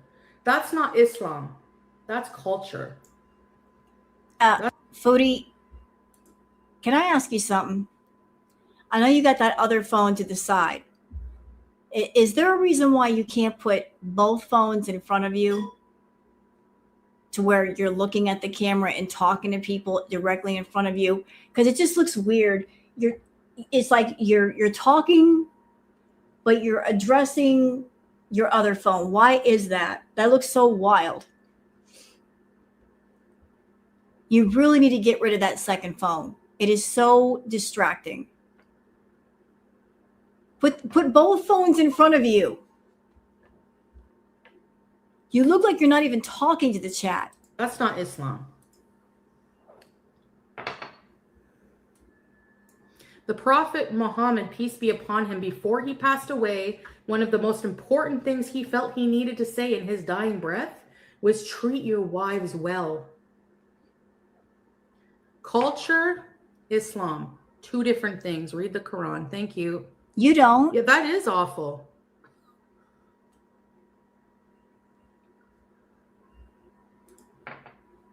So I was like, You know, hold on just a second. I need to go get something. It'll take me just a second, Booger. I love you. Can I get down? Thank you. Y'all give me just a second. This is something I'd like to do. Oh, Booger. Right here.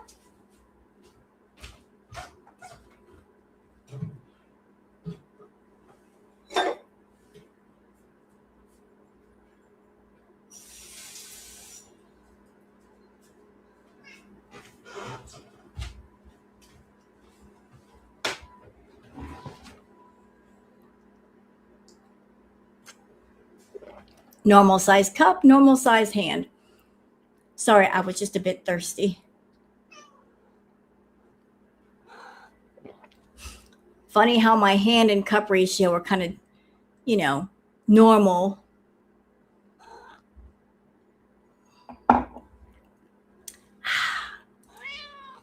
Bugger. wow.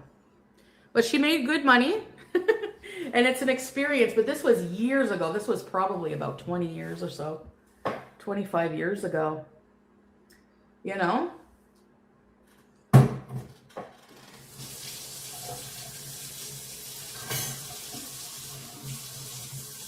Niqab. Culture versus Islam.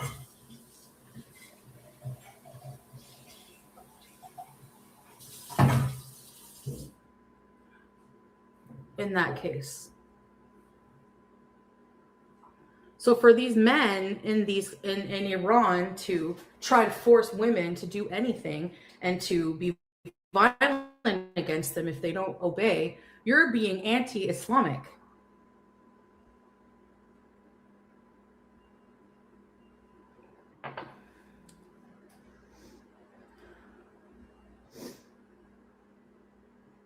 Yeah, then that's their culture too, alien. You know, people misinterpret. Okay, you know what? Shut up, Foodie. There was one part in here that I'm looking for. Give me just a second.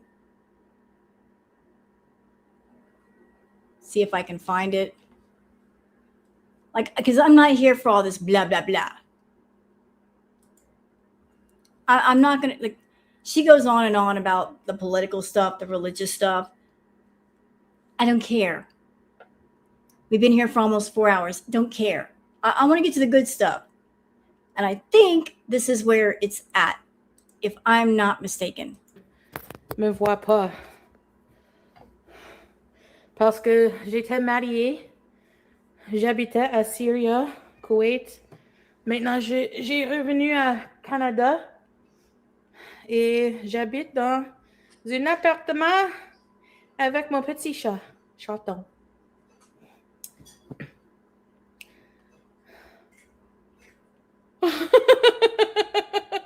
Yeah, Inu. Yeah. Scrape. If someone comes near me, I'm going to be like, can you buy me a large pizza? I'm glad I helped that person, but I know, but I haven't been, the thing is, Teardrop, like I haven't been out of the house. I feel like I'm going crazy. Okay, so just some context here, because I was watching earlier. Throughout this stream, Foodie's like, yeah, I want to go out. I want to go out. If y'all are wondering, find her. I don't want to find her urine results. But yeah, she talked about that. She talked about the color of her urine. She did. And yeah, like Tracy and Teardrop were going at it. She gets her test results and they're bad. She gets mad. And she's blaming it on the doctors. So you're not really missing much. You're not missing much of anything important. I would just want to get to the part where she's talking about Salah again. Maybe I can take a taxi somewhere instead of walking to the Elmvale. Hey, the rustic rebel. Cockword. That guy was pushy. Jagger held enig jag signs at Miss Brugende Menisker bor Mr. Deres internet privilegier. Yeah, but she kept saying, I want to go out. I haven't been out in a while. And then she kept talking about food and how she was hungry and reading off different items that she'd want to eat. She was waiting for someone to send her money on PayPal to pay for the food. So she got in her jacket and she was going to go out, and then she took her jacket back off. Like she was really grifting hard tonight. Yes, I know how much I made on Kick so far.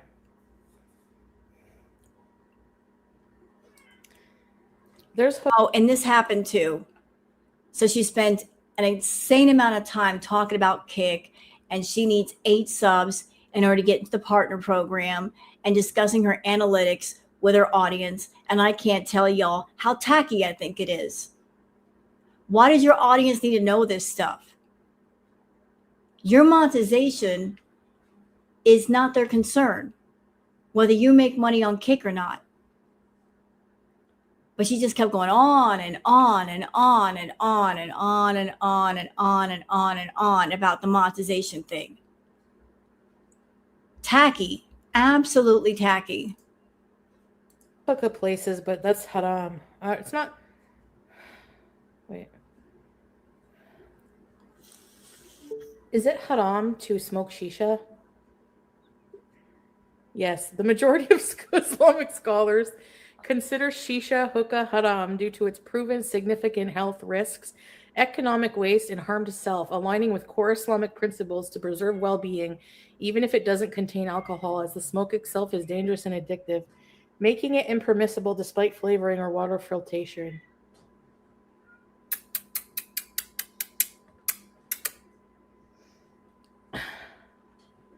Is shisha haram or makruh? Makruh.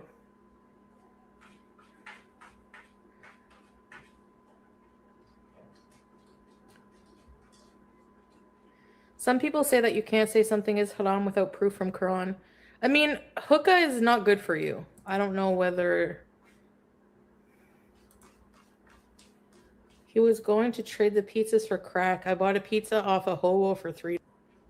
Disgusting.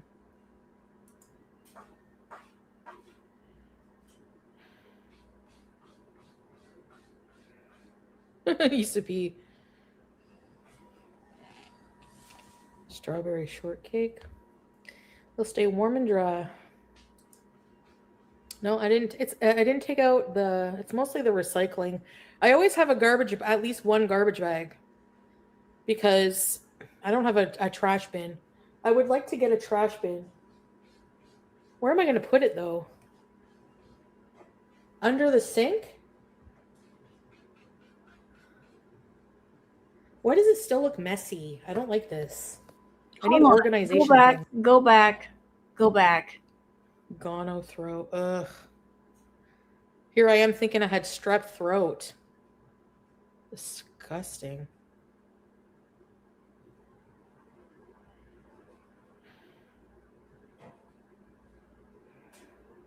Used to be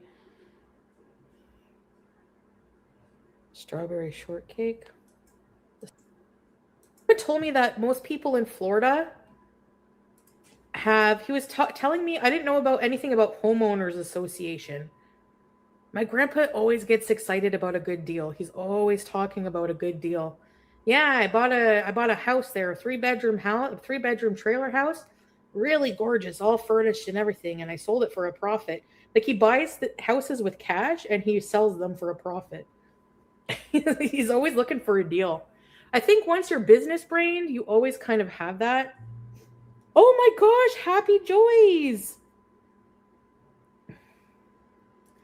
Thank you so much for that. Well, what she just revealed about her grandfather explains her interest in grandpa these days. So I guess grandpa is into buying and selling properties. So he must have a little bit of money. And of course, that's going to make Chantal's ears perk up. No, Sophie. Thank you. Happy joys. I don't know, Cookie. Yeah, he's a smart man. And he worked his way up from the top. He started as a door-to-door salesman in the 60s. I know. I'm so happy to have him. Thank you. Happy joys. Yeah, he was complaining about the HOAs, but he said in Florida that most people have garbage disposals in their sink.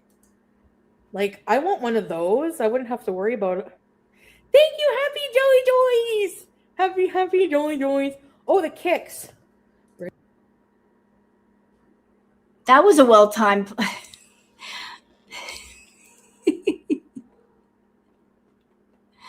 I want you to look at the state of her house. There's no reason for her house to look like that. Come on now, Foodie. Come on now. You live by yourself, girl. And you sleep most of the time. Why is your house that messy? No excuse, madam. I live in a studio and you've got basically a 2-bedroom. Why does your house look like that?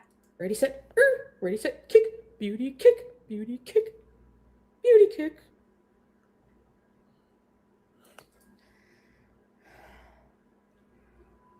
Your sink has garbage disposal? Like in the state? And ma'am, can I ask you something? Why are there bags of trash in your living room? Why are there bags of trash in your living room? In your living room, not even in your kitchen, in your living room. What are they doing there? I just saw a bag of trash sitting right by your cloud couch. What is it? Why is it even there? What is going on? It's more a thing. I've never seen that here in Canada. Is it true? I don't know. Not in the sink. We have very strict garbage disposal laws. Hey, streamer viewer. You'll be able to watch the replay. It was so long to talk about. The beauty twitch was funnier. Showing the toes for free.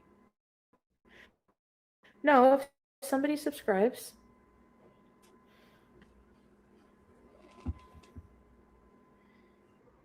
Tracy. I don't know, Tracy. It is in the sink. Oh, it's just for food scraps. What? Oh. What'd you think it was for?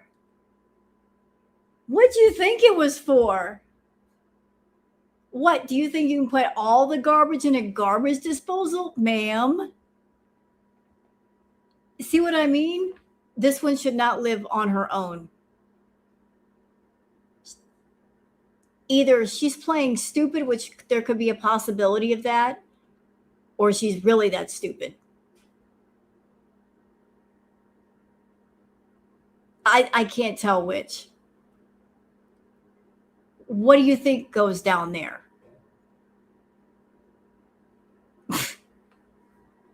Someone come get her. Someone come get this one. She's a menace.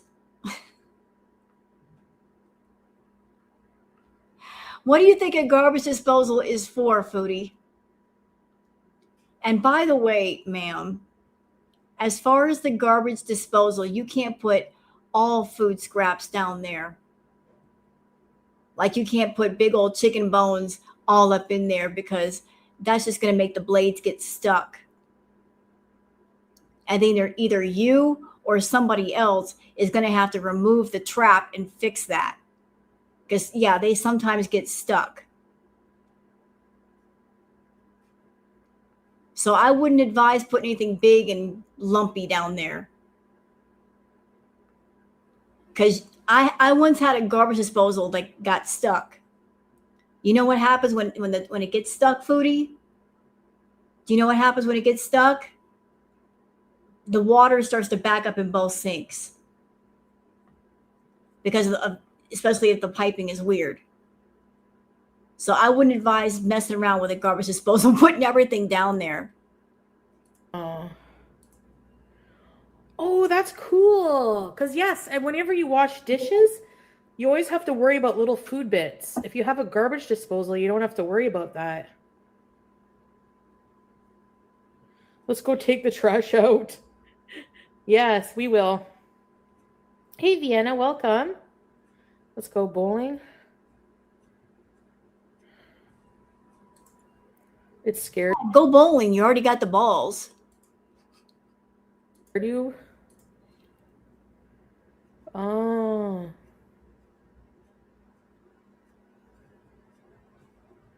Okay.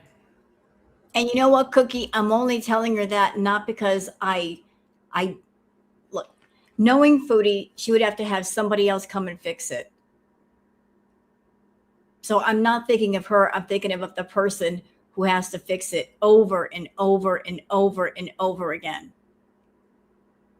If she's got a garbage disposal in her house, like, can you imagine being the repairman? And you get repeated calls because some stupid idiot in the apartment, they keep messing it up. So I'm taking mercy on the poor serviceman that has to deal with it versus her. Alien Superstar, thank you for the skull emoji. I see you, Django. Silverware always falls in and then we forget and turn it on, the noise. Oh, You know what? Thinking about it, y'all. Wait a minute. Let's think about this. Let's picture it. Foodie going bowling. Like I said, she's already got the balls. But Foodie from before rolled down a hill. Foodie 2026 goes to a bowling alley and rolls down the lane and makes a perfect strike. Amazing content. Amazing. She would teach those bowlers how to do it right. Just roll herself down the lane. Knock down all the pins. Perfect strike. Wouldn't even need a second ball. Just roll herself down the lane like that. It'd be amazing. Fantastic. Oh. And what if you get your hand in like in the horror movies? Is just the name of that Kicks donation. Yeah, I'm still going out, but Poltergeist. Let me check the movies. Website. Primate. Okay, Avatar, Primate, Marty the Supreme. Is this thing on? Anaconda. Looks stupid. Housemaid, Zootopia. Shocking twist that will leave you guessing. Up what, a week ago? And they're paying me already? It's not much, but it's something. Again, talking about her analytics. This is not content. Getting on a platform and talking about your analytics to your viewers, not content. Why do people have to know? Why?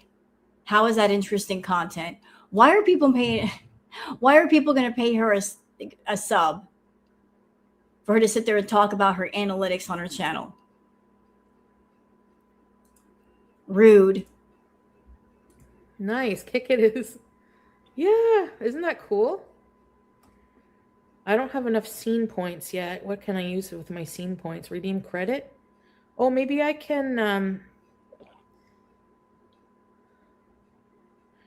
get a free movie with my scene points.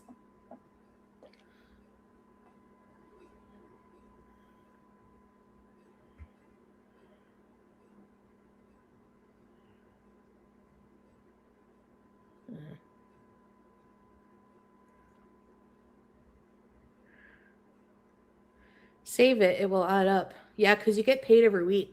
Is not, I think, $3 there. And name brand. And here it's 90 for name brand. Chicken soup. An average of 75 viewers in the last 30 days. I have 289 out of 75. Hang with my community. Stream for a total of 30. Do y'all understand why we're not going over the whole stream? Do you understand now? Because this is all the stream was. We had a little bit of something interesting in the beginning, but then after she got it out of her system, this is what it was. Listen, I know that Goose Chuck likes to torture me, but I'm not into torturing my viewers. I'm not going to go that far. You guys don't deserve that. I know what it's like to be tortured. Goose Chuck does enough of that to me. But I'm not going to do it to y'all. I just refuse to. 30 hours in the last 30 days. I have 17.23 out of 30. Chatter boxers have 250 unique chatters in the last 30 days. I have 1,000 out of 250. Reach a total of 250 followers. I have 1,171. You know what, Foodie? Look, I don't have a Kick account that I'm streaming on, but I looked at your numbers. You have over 1,000 followers on Kick. And if you're having trouble getting just a few viewers to sub up to you, I think that there's a message in that.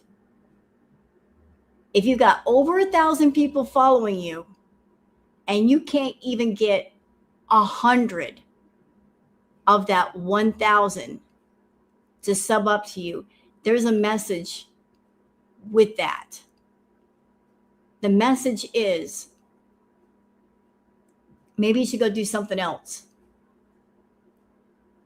Or maybe the message is if you want to get into the partner program, maybe get off your ass and do content worth watching because you're just not getting it.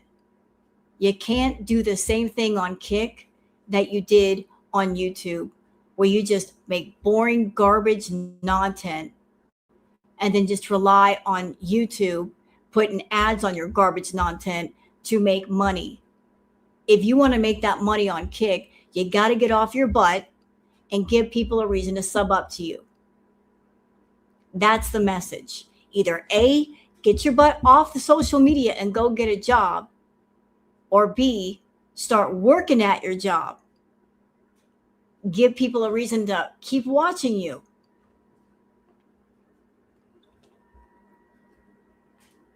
You got over 1,000 people following you.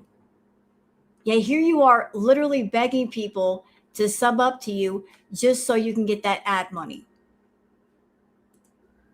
Thank you so much. So, yes. Hi. Yeah, strawberries. I was thinking of getting pizza. Starshine, I don't think she can apply for disability. I've never been on disability. I've heard that it takes a while to get on disability. I think Foodie makes too much money to be on disability. Also, I've also heard that if you are on disability, you are not allowed to make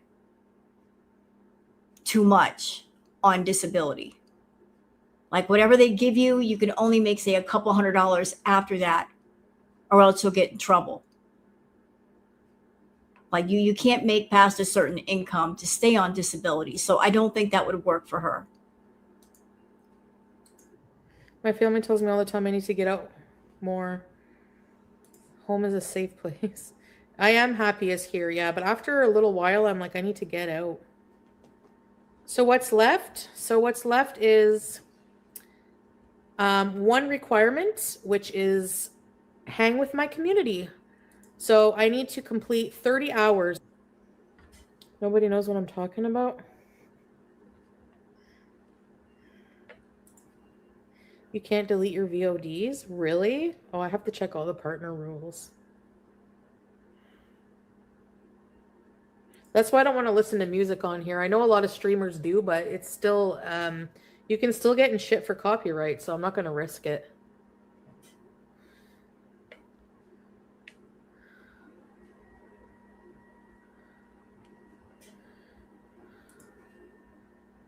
Nasal.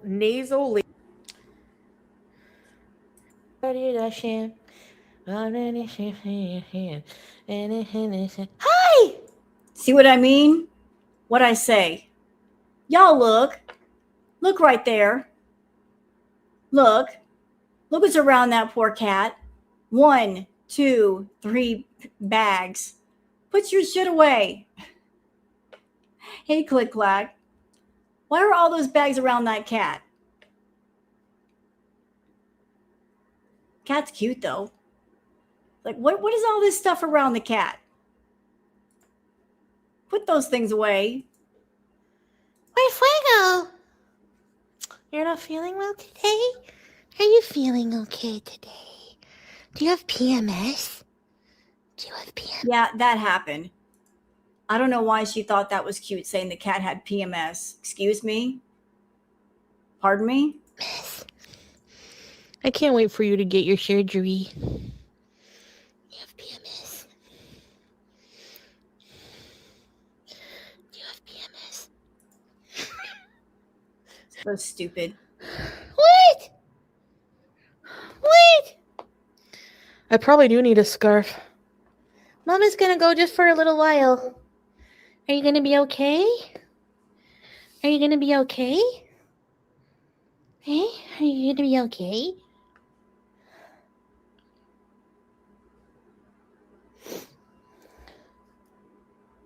Hi. But I need a dresser because I just shoved my clothes. You know, like all my clothes are clean right now. That's why. It's good You sure about that? to let them pile up so you have room to hang them up. Here's my bathroom.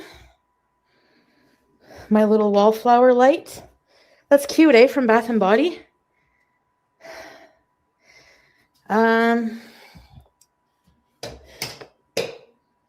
My fan is always on. That's probably why my electric bill is $500 million, or gonna be. Because you can't hear the fan, so it's dangerous. So here, this is my little counter. Now, notice that the bathroom is the cleanest room in the house. Of all the areas of the house, her bathroom is the cleanest. Now, why is that? Because she doesn't really use the bathroom as much.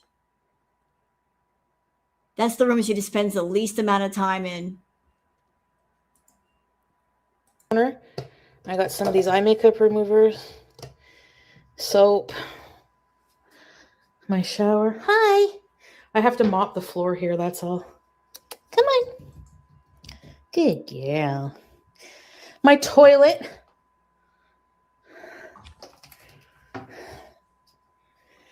Okay, now we go to the, and I need to grab my medicine. Also, I need more metformin.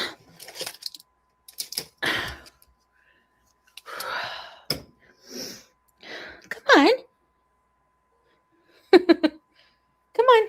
See how she follows me everywhere. Oh. What? What, BG? Are you my girl? She thinks it's bedtime. It's not bedtime, sweetheart.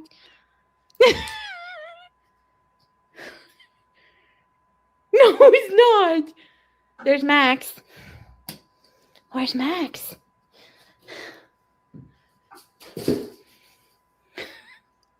Okay. There's like a storage closet here. Can I ask, why are we getting like a full house tour all of a sudden? Why are we getting a full house tour all of a sudden? When before she didn't want to show us anything. I keep paper towels, my mop, which I have to use. So this is the spare room, gal. There's this weird door that goes like that.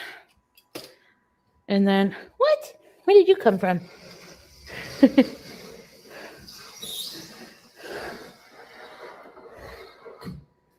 Then you turn this light here.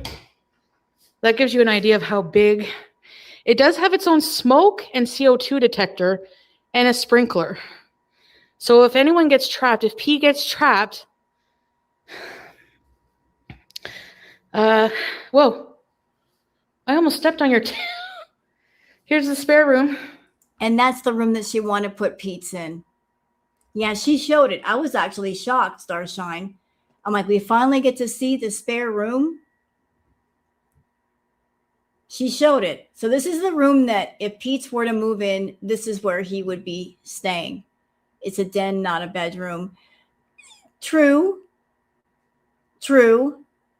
But you could easily convert that into a bedroom. There's enough room in there for a bed. And how much room does Pete's actually need? It's a box room. But she wanted Pete's to move in. This is where he'd be staying.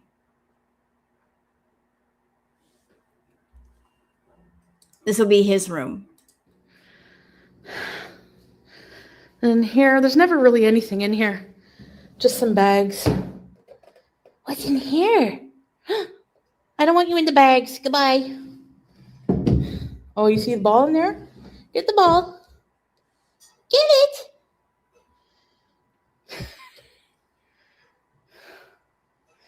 I know, superstar. He would be late. He doesn't have to evacuate because, no. Where did she go? Back in the closet? Oh, sorry. No.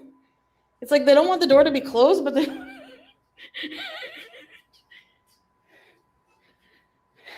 Baby. I'm just going to take my pill and then... It has a closet. That it does have. A closet and a sprinkler, CO2 detector.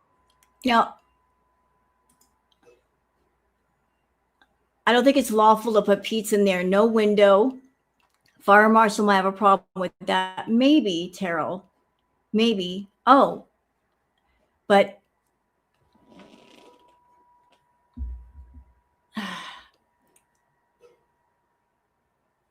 it may not be lawful to put Pete's in there. I would think that she'd have to put him on the lease. I don't think she could just bring people up in there without them being on the lease too. You know, it can't just be there full time. But on another front, do I think it would work? No, absolutely not. I think that he likes to stream. She likes to stream. We just saw that there isn't like an actual door, just a sliding glass door. How could they both stream and stay out of each other's way? Chantal likes to stay up all night. How would he get any sleep? So it wouldn't work for a lot of reasons. But it is small and there's not much privacy. And there's no window. So that is kind of annoying for him, I'm sure, you know.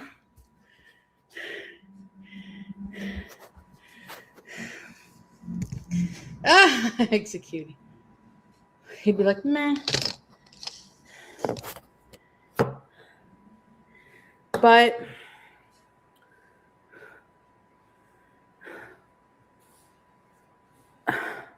yeah. Plus, I don't think Pete likes the possibility that if he did live with Foodie and he's trying to do a live stream, that she would just bust in and interrupt his live stream.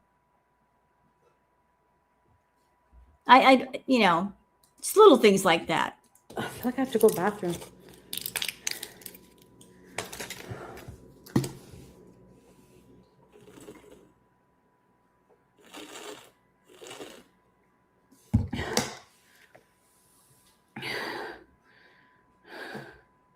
Let your beezer sleep in the den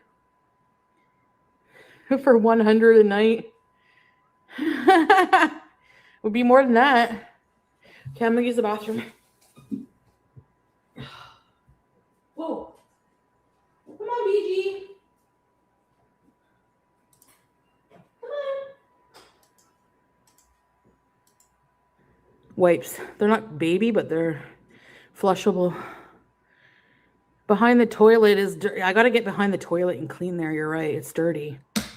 I never do. All I have left to do is mop and sweep. Ah, loud. This jacket is. Okay, you know what? We're pretty much done here, y'all. This stream is over 4 hours, and you guys can see what it is. There's like another part to this, but I want to focus on the more interesting part. But you guys see what happened here. Not much of anything. She had a moment where she got mad at Salah, and that's what cemented my decision to do the react that I've done tonight, because I had a choice between boring, boring, boring, boring, boring. Oh, something of interest. I think we'll cover that. So I'm trying to get past all the boring stuff, because, you know, I don't care about it. Now I do need I need mercy too. Tell Goose Chuck to be merciful. Yeah, she just wastes time. But I thought I'd spend some time with you guys tonight and react with you guys. And I hope you guys have enjoyed the stream tonight. If you have, please like and subscribe and leave a comment. Thank you so much for being here. By the way, has everybody seen the new intro that I made? I know some of you have come in here late. Have y'all seen the new intro? Well, hold on a minute. Don't go nowhere.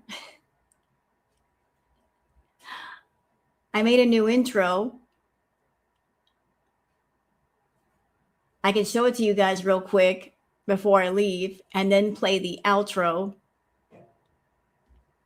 So I'll tell you what, to leave, let me play the new intro and then we'll do like the Rose Thorn outro for those of you that haven't seen the new intro.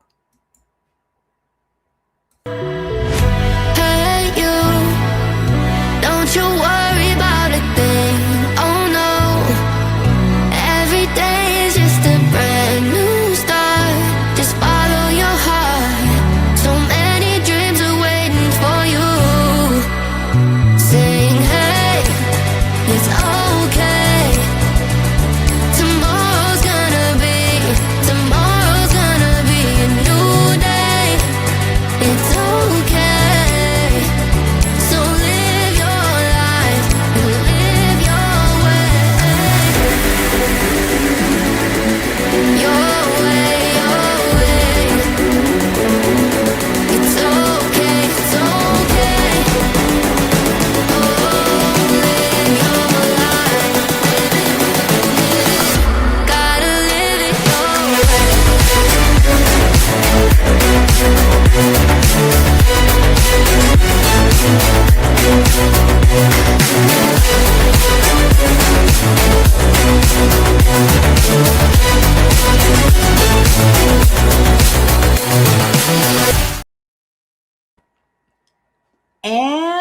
out.